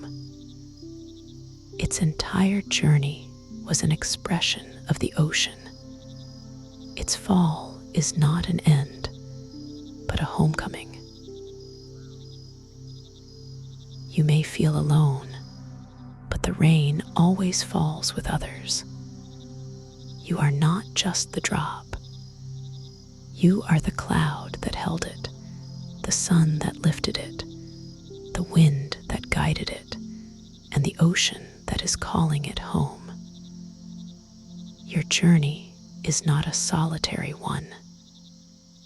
It is the journey of life itself, expressing itself through you for a little while. We are not the drop or the sea, but the movement between. And in that movement, there is no loneliness. There is only the dance. Let this story become your dream. You are the raindrop, and you are remembering the ocean. You are returning home to the vast, peaceful, interconnected whole. Let go of the story of your separateness and fall gently, peacefully into the deep, welcoming ocean of sleep. You are held. You are connected. You are home.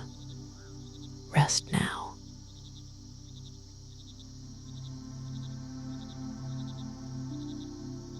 The well that sang to the stones. What voices speak when no one listens? In our world, a world of constant noise, of shouting opinions, and endless streams of information, we have forgotten the language of stillness. We are taught to listen to the experts, the influencers, the loudest voices in the room. We seek answers from outside ourselves, believing that truth is something to be acquired, a commodity to be found on a screen or in a book.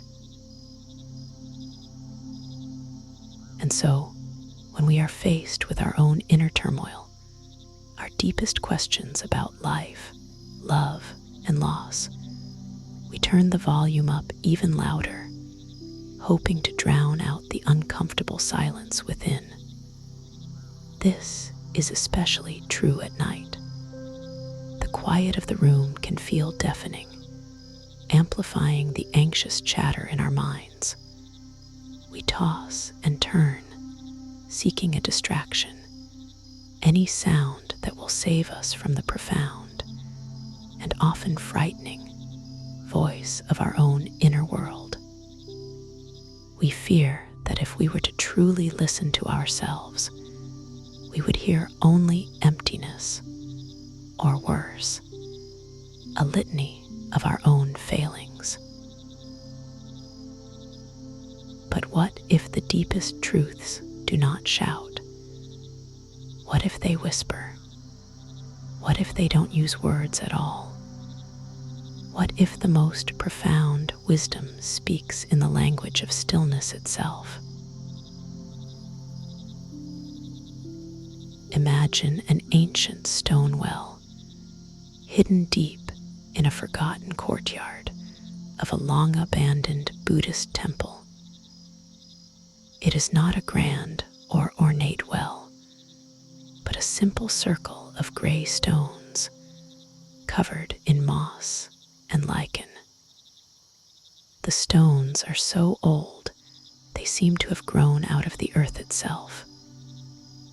The well is deep and dark, and if you were to drop a pebble into it, you would wait a long, long time before hearing a faint splash. Most people who stumbled upon this well would see only a ruin, a relic of the past. They would see the silence and assume it was empty, lifeless. But a few, those with a quiet heart and the patience to listen, would discover its secret. If you sat by the well, not for a minute, but for an hour, and you let your own inner noise subside, you would begin to hear it. It was not a sound in the ears, but a feeling in the bones. A low, resonant hum, a vibration that seemed to rise from the deep, dark water and make the very stones around it sing. It was a song older than words, a song of deep, unwavering peace. The well sang to the stones. It did not sing for an audience. It did not need applause or recognition. Its song was the simple, profound expression of its own being. It was the sound of stillness, the sound of depth, the sound of truth. The deepest truths arise from silence. From stillness, we hear what suffering has hidden, the truth that we are already whole. We are not broken pieces in need of fixing. We are like that well, and within us, there is a deep, quiet place that is always singing its song of peace. We have just forgotten how to listen. The practice of deep sleep meditation is not about silencing the mind, but about learning to listen beneath the noise.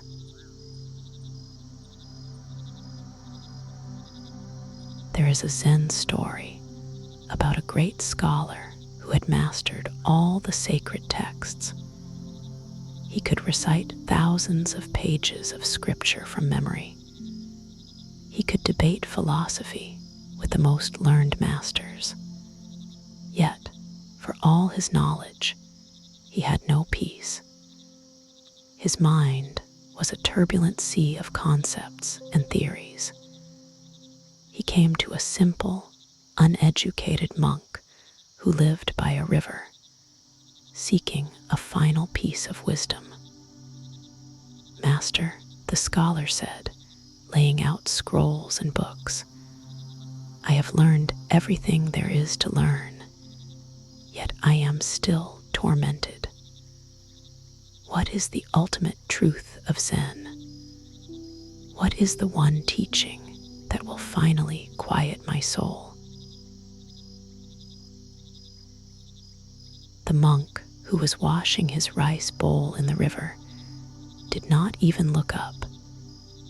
He simply continued his task with slow, deliberate attention. The scholar, frustrated by the lack of response, asked again, more loudly, "Master, I am asking you a question.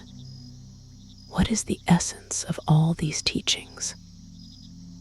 The monk finished washing his bowl, dried it carefully with a cloth, and then, without a word, he turned and walked away.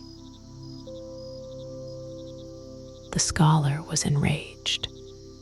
He had traveled for weeks to be ignored, but as his anger subsided, a strange feeling began to dawn on him.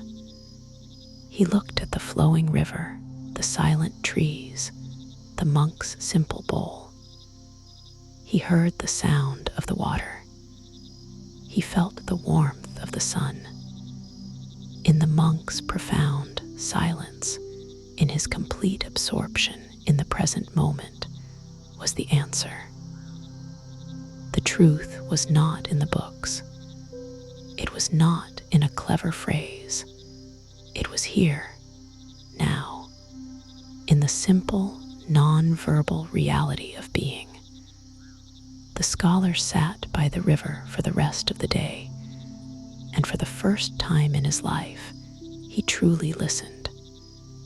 He listened to the silence, and in it, he heard the song of the well.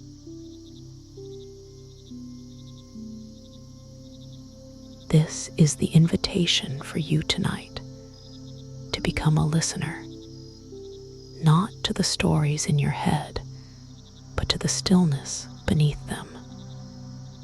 This practice has profound effects on the brain. When we are caught in anxious thought, our brain waves are typically in a high-frequency beta state. The act of shifting our attention to a deeper, more sensory awareness, like listening to silence, helps the brain transition into slower alpha and theta waves, which are associated with relaxation, meditation, and the gateway to sleep. This is the neuroscience behind the timeless wisdom of stillness. It is the most natural of all insomnia tips. Let's find that well within you now. It is always there. Settle your body and bring your awareness inward. First, listen to the sounds around you. The hum of the house, a distant car, the sound of your own breathing. Acknowledge these sounds without judgment. They are the surface of the well. Now listen beneath the sounds. Listen for the silence that holds them. Can you feel it? It is a vast, open space. It is not empty. It is full of peace. This is the water in your well. Now go even deeper. Listen with your whole body. Can you feel a subtle vibration, a gentle hum in your chest, a sense of quiet, alive presence? This is the well singing its song.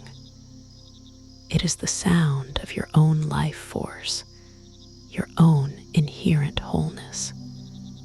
It is always singing, but you can only hear it when you become very, very still.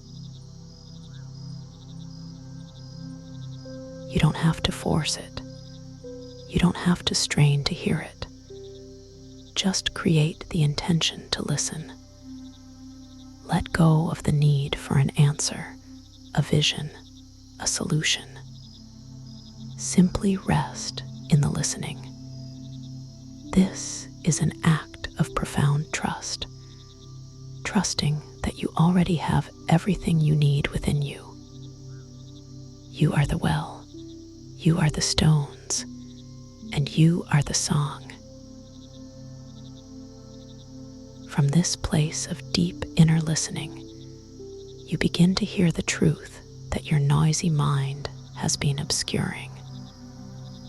The truth that you are worthy of rest. The truth that you are strong enough to handle whatever comes. The truth that you are not alone. The truth that everything is, in its deepest essence, okay. The well doesn't sing to fix the stones. It sings because that is its nature. And its song over centuries nourishes the stones, allowing the moss to grow, giving them a soft, green beauty. Your own inner stillness, when you listen to it, does not violently erase your troubles. It nourishes you. It softens your sharp edges. It allows a gentle, green moss of peace to grow over the hard rocks of your worries. And when we stop trying to be anything at all, when we just rest in this deep, listening stillness, we begin to hear something else, flowing even deeper than the well. We begin to hear the river that remembered its source, flowing silently beneath all striving. The well is fed by this hidden river, this inexhaustible source of peace that connects us all. This is your reevaluation prompt for the quiet hours. What if all the answers you have been desperately searching for in the outside world are waiting patiently in your own inner silence? What if peace is not something you achieve, but something you return to? A place you can access simply by shifting from thinking to listening. The truth is not loud. It waits patiently, already within you. It does not need you to be perfect. It does not need you to have it all figured out. It only needs you to be still, to be quiet, to listen to the song that is always being sung just for you. Let this soothing spiritual story be your lullaby. Let the hum of the well be the music that guides you into a deep sleep, a healing sleep, a sleep that restores you not just in body, but in soul.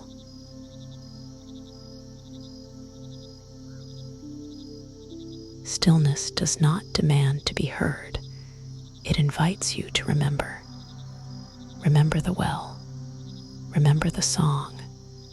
Remember the deep, unshakable peace that is your true nature. Breathe. Let go. Listen. The world slows down for you now. Rest in the beautiful, ancient song of your own being. Sleep now.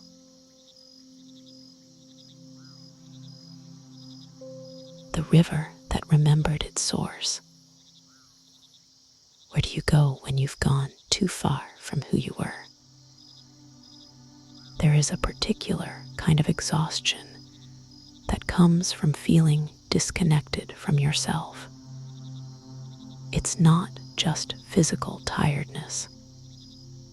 It's a soul weariness, a sense of being a stranger in your own life.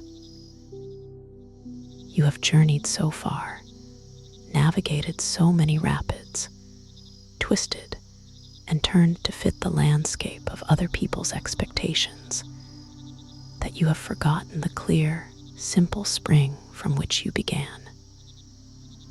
You look at your life, and it feels wide, murky, and slow. You have accumulated so much along the way: responsibilities, regrets, identities, possessions, that the original current of your being feels lost. This feeling is a quiet agony, a primary reason for the deep restlessness that prevents you from finding restful sleep. You lie awake, and you don't even know who it is that is lying there anymore. You feel lost, but you don't know what you're lost from.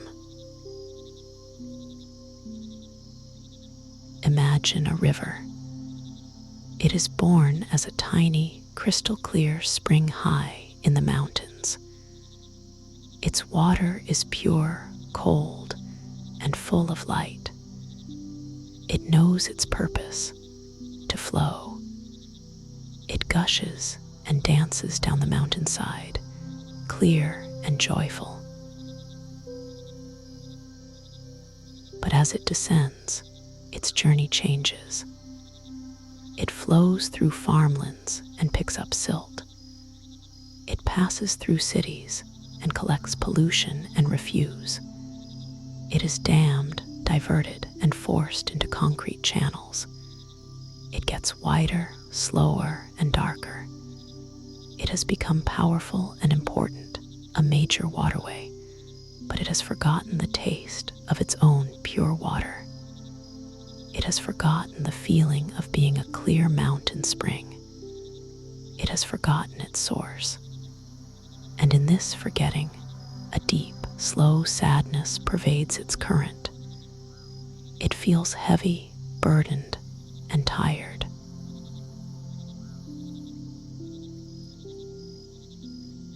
This is the journey of so many of us.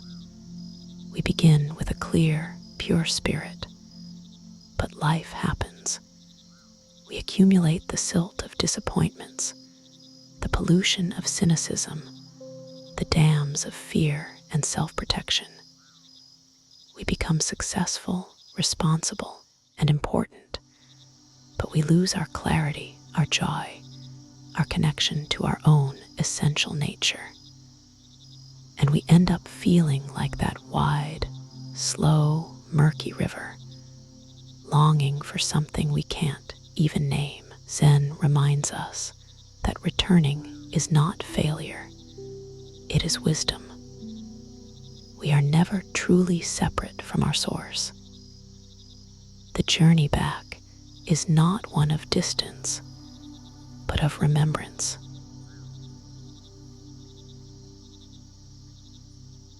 There is a powerful story in the Buddhist tradition of a man named Angulimala. He was a terrifying bandit who had gone so far from his own source that he had become a monster in the eyes of the world.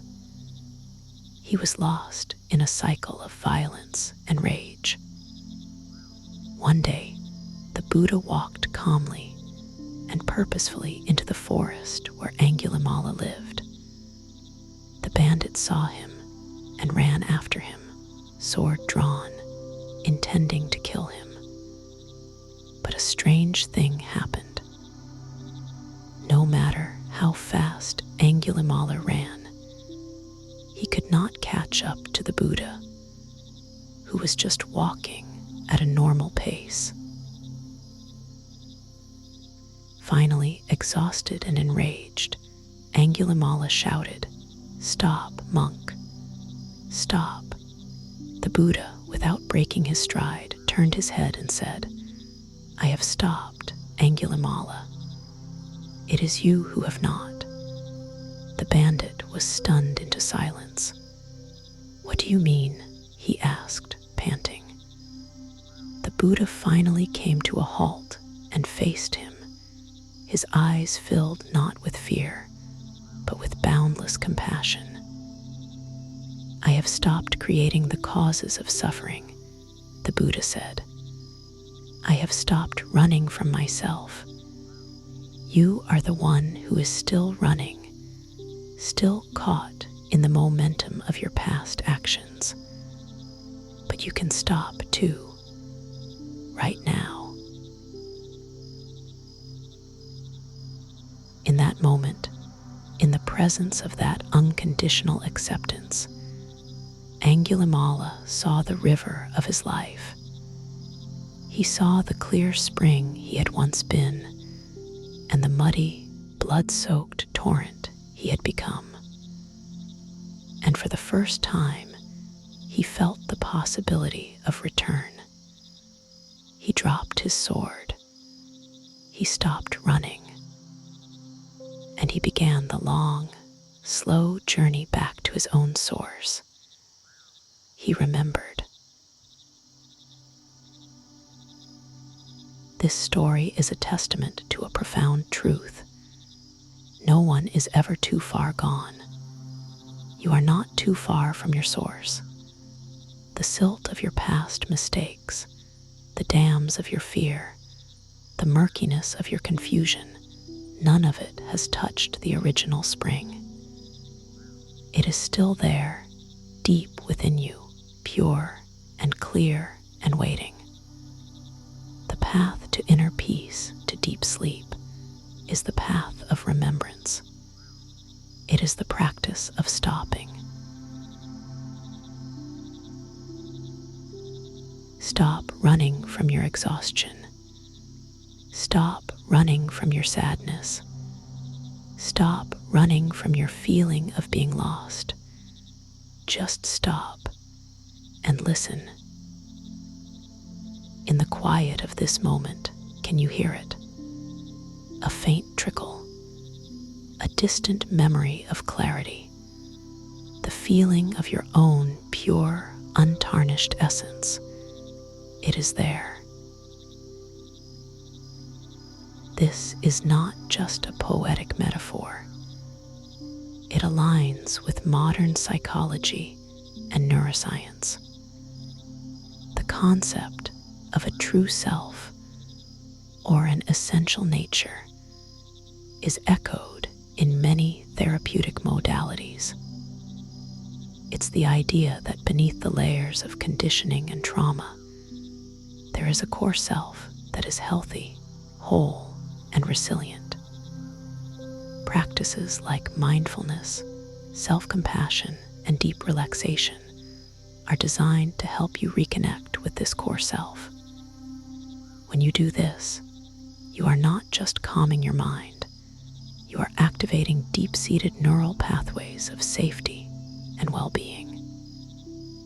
You are reminding your nervous system of its original balanced state, the state of the clear mountain spring. Let's journey back to that wide, slow river. It has forgotten its source, and it is weary. But one day, a great stillness falls upon the land. The winds die down, the rains cease, and for the first time in a very long time, the river becomes very, very still. And as the silt begins to settle, the water begins to clear. In this newfound clarity, it can feel something it hasn't felt in centuries. A pull, a gentle, persistent tug. It is the memory of gravity, the memory of the mountain, the memory of its own downward flowing nature. It is the call of the ocean, the great wholeness to which it belongs. But it is also a memory of its beginning. The pull is a reminder that it came from somewhere high and pure. The river remembers. It doesn't need to fight its way back up the mountain. That is impossible. The return journey is an inner one. The river remembers its source, and in that remembering, its own water begins to change. The memory of clarity begins to purify the present moment. The river does not cease to be a wide, slow river, but it is no longer a sad one. It now carries the wisdom of the mountain's spring within its deep, slow current. It has integrated its journey. It is whole. To remember is to return to what never left. And even in our return, as we carry the wisdom of our long journey, we also carry the light of the present moment. We carry the glimmer of the firefly between seasons, a light that transcends timing, place, and expectation. This firefly is the spark of awareness, the sudden moment of remembering that illuminates our path back to ourselves.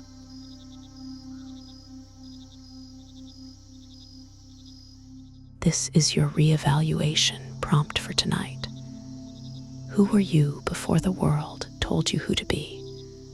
Before the silt and the dams? Can you remember a time when your spirit felt clear and light? You don't need to reclaim that person. You only need to remember them. That memory is the path back. It is the current that will guide you home to your own heart. Let this be your letting go guided meditation. You are not lost. You are circling back to wholeness. With every breath, you are stopping. You are letting the silt of your day settle.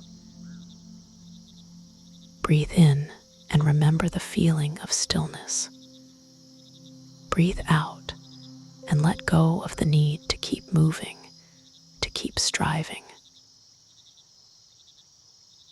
Breathe in the memory of your own clear, pure source.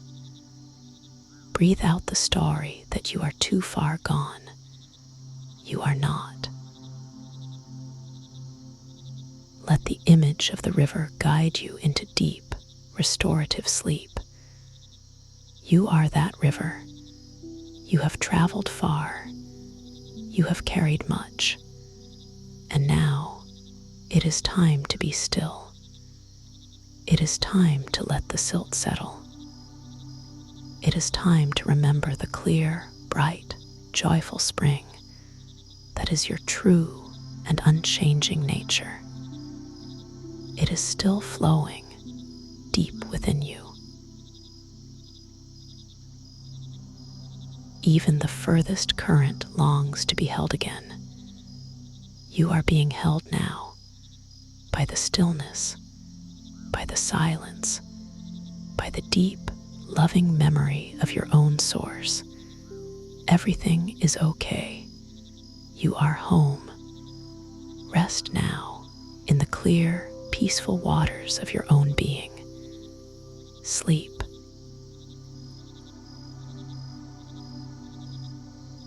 The firefly between seasons. What light survives between what was and what will be? We live our lives suspended between memory and expectation. The past, with its warm glows of nostalgia and its sharp shadows of regret, pulls us backward. The future, a vast territory of hopes and fears, pulls us forward. We are rarely ever here in the slim, precious, and often overlooked space of the present moment. This is the land of the in-between, the space between jobs, the quiet evening between a busy yesterday and an anxious tomorrow, the pause between an old identity that has faded and a new one that has not yet formed. We are culturally conditioned to fear this space. We see it as unproductive, empty, a void. We try to rush through it, to fill it with plans and distractions. This frantic rushing is a major cause of the mental relaxation we so desperately seek but cannot find. It keeps our minds spinning, our bodies tense, and deep sleep a far-off dream. But what if this in-between space is not a void, but a sanctuary?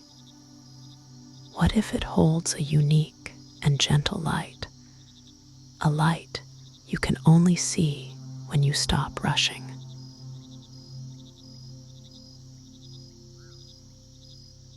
Imagine a single firefly. It is twilight on a late autumn evening. The vibrant greens of summer have surrendered to the muted golds and browns of the changing season. The air, which a few weeks ago was thick with the warmth and hum of summer life, now carries the first crisp chill of fall. It is a time of transition, a time of letting go. Summer is a memory. Winter is a promise. And here, in the quiet space between them, a single firefly is hovering. Its light is not the brilliant, demanding glare of the summer sun. It is a soft, intermittent, and almost hesitant glow. A tiny, golden pulse in the vast, gathering darkness. It is the light that survives between what was and what will be. It is the light of the present moment. In the in-between, we find what is most real. Not clinging to the past, nor rushing the future, we discover a presence that glows quietly, a gentle luminescence that asks for nothing but to be witnessed. This is a profound teaching for anyone experiencing uncertainty, burnout, or the fear of being left behind in a fast-changing world. The pressure to always be on, to be productive, to be moving forward is exhausting. The firefly offers a different way. It shows us the beauty of the pause, the power of the gentle, intermittent glow.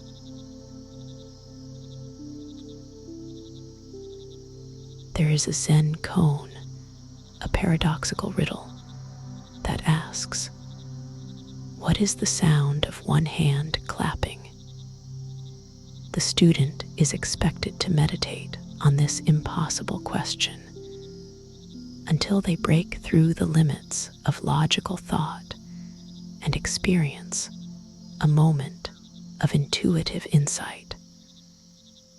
A lesser known, but equally profound, question a master once posed to his students was this: where does the light of the firefly go when it is not glowing?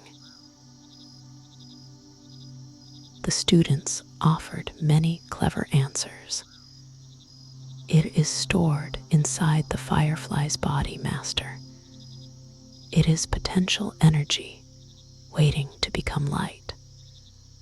It returns to the universal source of all light. The master shook his head at all of them. For weeks, the students debated and theorized. One student, a young woman who was not known for her cleverness, but for her quiet, patient nature, said nothing. She simply spent her evenings sitting in the garden, watching the fireflies. She watched them glow, and she watched their darkness. She didn't try to figure it out. She just watched. One evening, the master came and sat beside her. "Have you found the answer?" he asked. The young woman looked at him, her eyes calm and clear. "Master," she said softly, "you are asking the wrong question. You ask where the light goes. The real question is, can you see the beauty in the darkness between the glows?" The master smiled. She had understood. The point was not to solve the puzzle of the light, but to embrace the wholeness of the cycle, the light, the dark, and the quiet space that holds them both. This is the healing your anxious mind is crying out for. You have been trying to solve the puzzle of your life, trying to force the light to stay on, trying to eliminate the darkness, the uncertainty, the periods of not knowing. You believe that peace and happiness are found only in the glowing moments. But this story invites you into a more spacious, more compassionate reality. The rest, the peace, the true substance of life is found in the stillness between the glows. This is not just philosophy. It is a description of how our brains are designed to function best.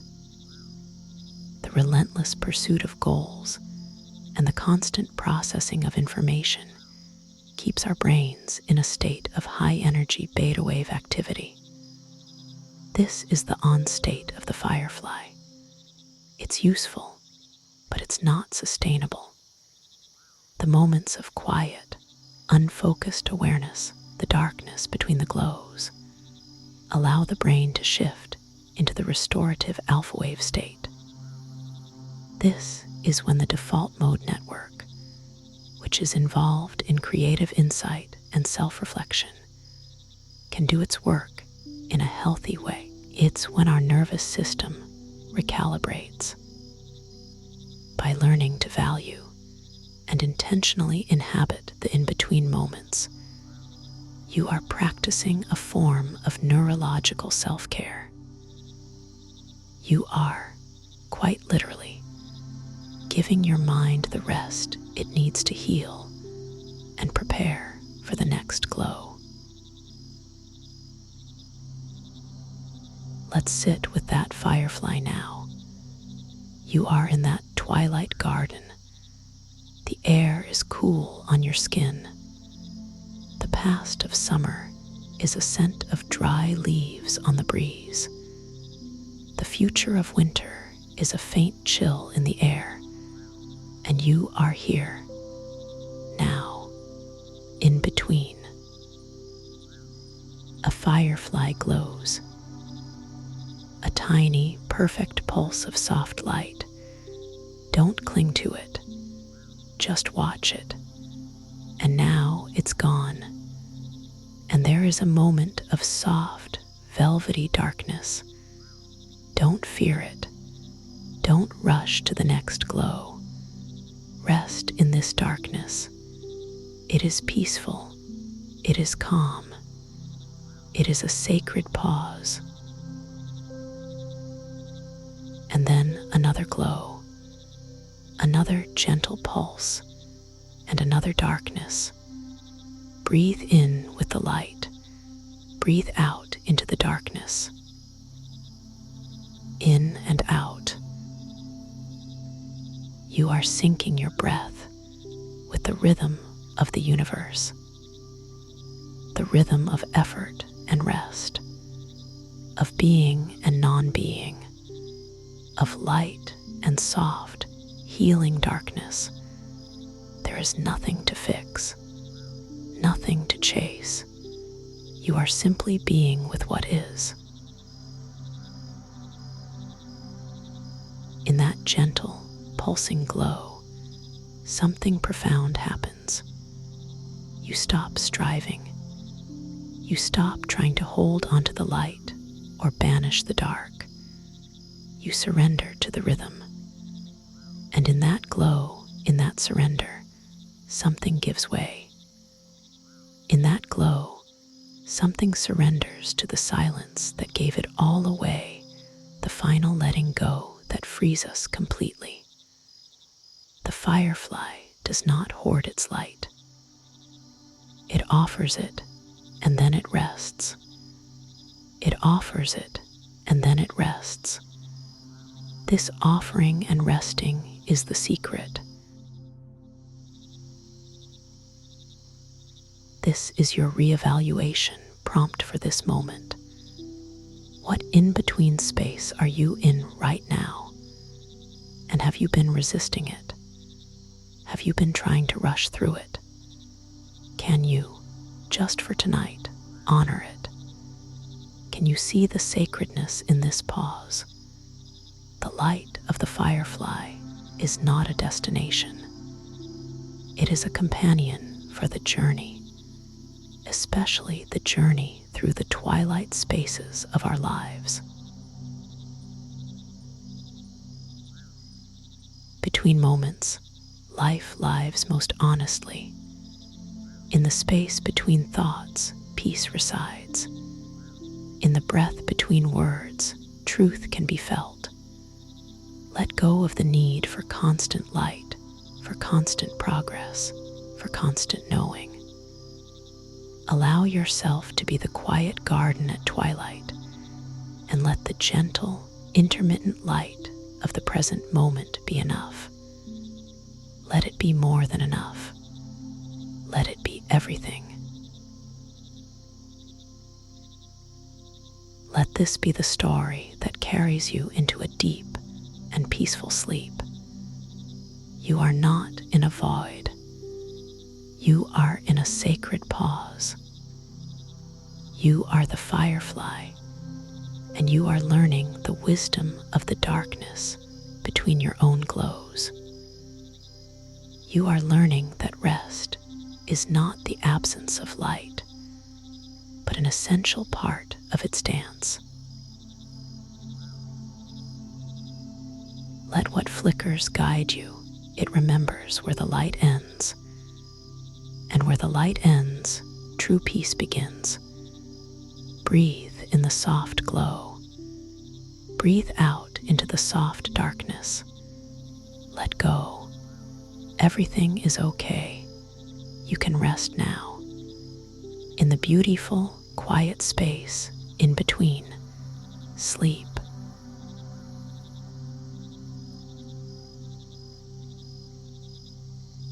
The silence that gave it all away.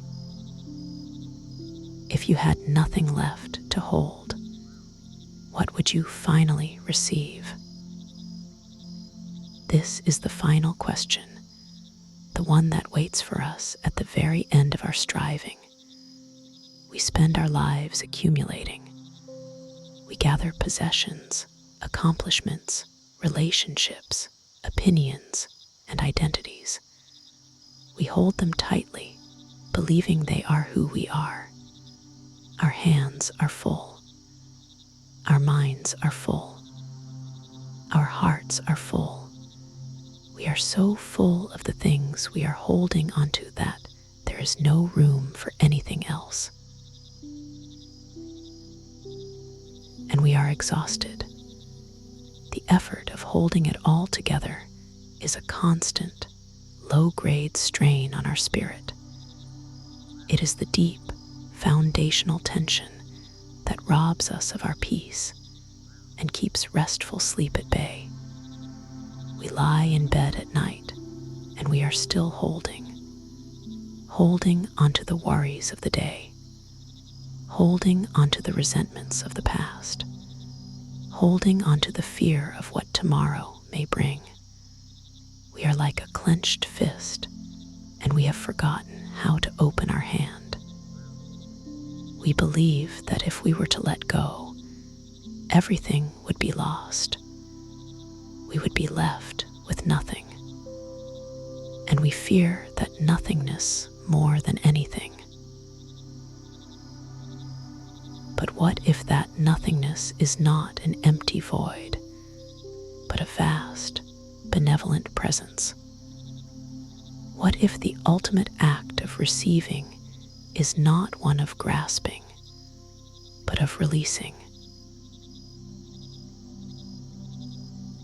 Imagine a quiet temple at dawn. The world is bathed in a soft, gray light. The air is still and cool. The temple is simple, made of wood and paper. And all of its doors and windows are wide open. They have been left open all night.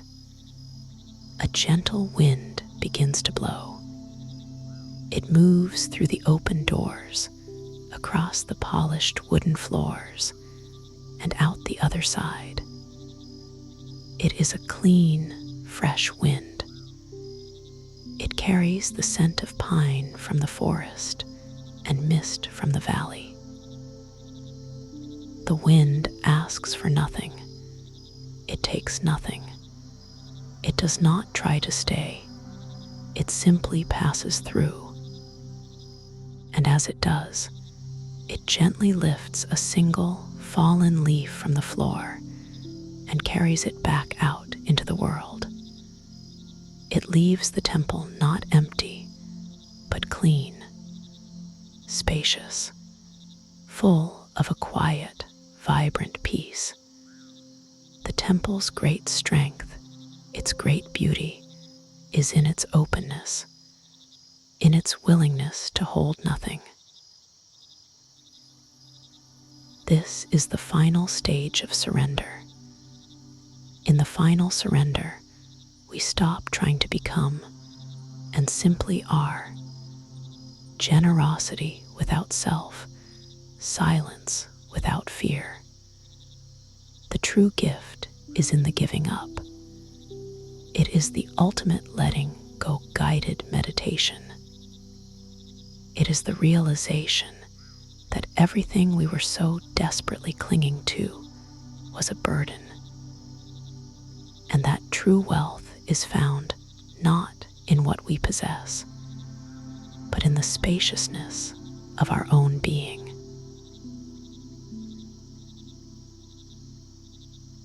There is a final story. It is a story about the end of the journey. A seeker, after many, many years of searching, of meditating, of studying, finally came to the cave of a great, enlightened hermit. The seeker had walked the path of the echo, emptied his teacup, forgotten his reflection, embraced the pathless woods, flown without a sky, felt his connection to the ocean, heard the song of the well, remembered his source, and rested in the glow of the firefly. He had done it all, and yet he still felt a tiny, subtle thread of striving within him, a last, desperate need to get it. He entered the hermit's cave. The hermit, a man of indeterminate age with eyes that held the stillness of 1,000 dawns, was sitting silently. The seeker bowed.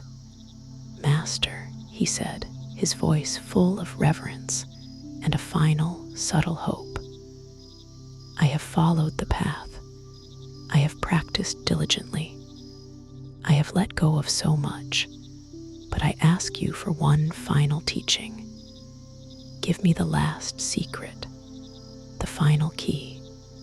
What is the ultimate truth?"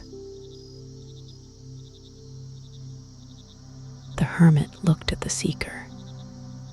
A slow, gentle smile spread across his face. He did not speak.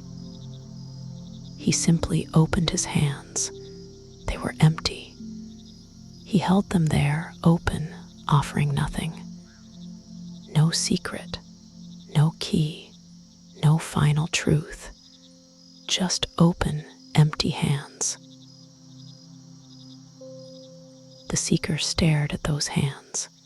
He waited, and he waited. He searched the hermit's face for a clue, a hint. There was nothing, only silence, only openness. And in that profound, unwavering silence, in that gesture of perfect, empty generosity, the seeker finally understood. The final secret was that there was no secret. The ultimate truth was not a thing to be given or received. It was a state of being.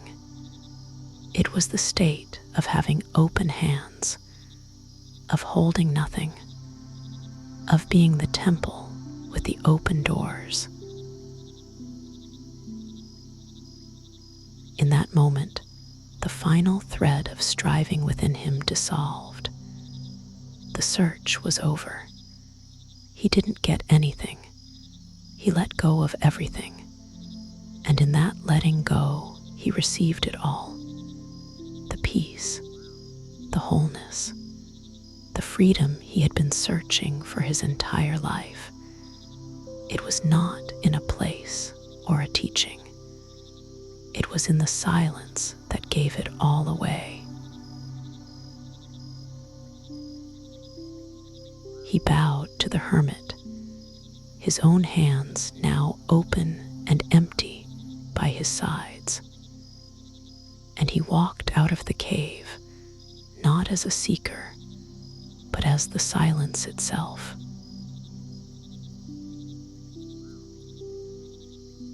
This is the peace that is waiting for you now. It is the final destination of the emotional arc we have traveled tonight. From restlessness to soothing awareness, to letting go, to inner reflection, and now to this final, profound peace and release. It is the gateway to the deepest sleep, the sleep of complete surrender.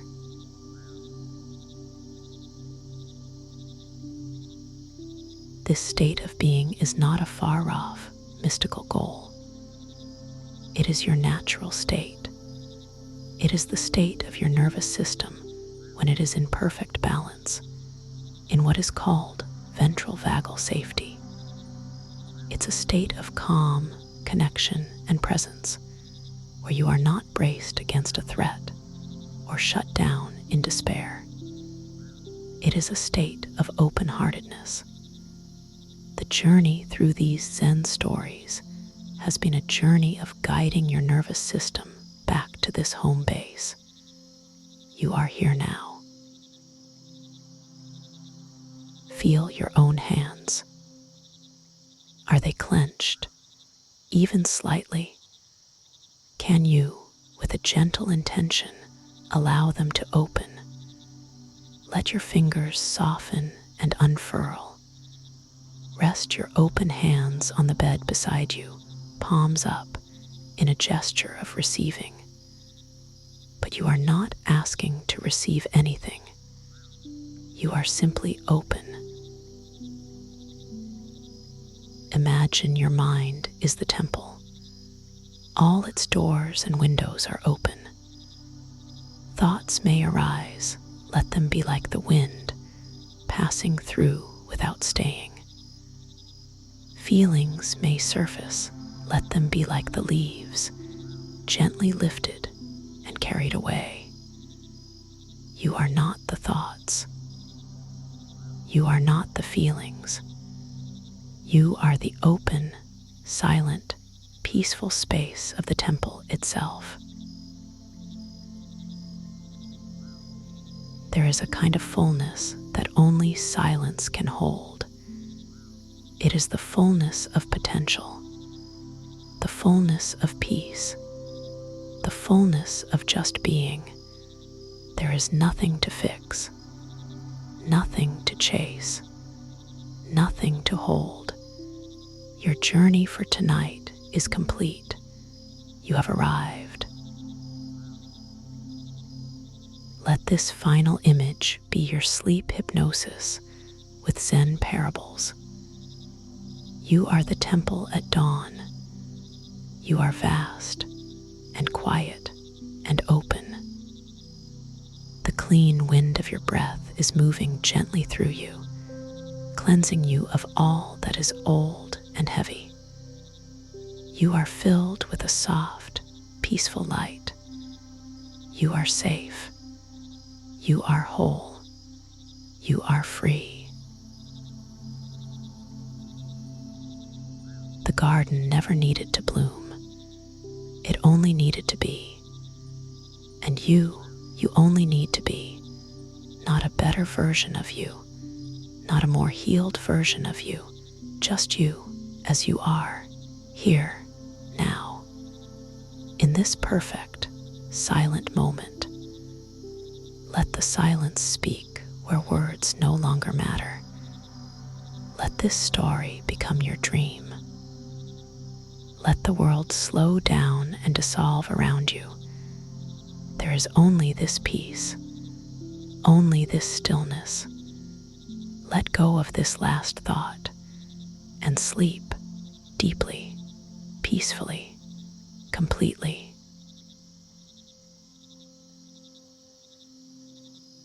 Zen Buddhism healing, a space of rest beyond thought. You may return here whenever the world grows loud again. Return here whenever the world forgets your quietness.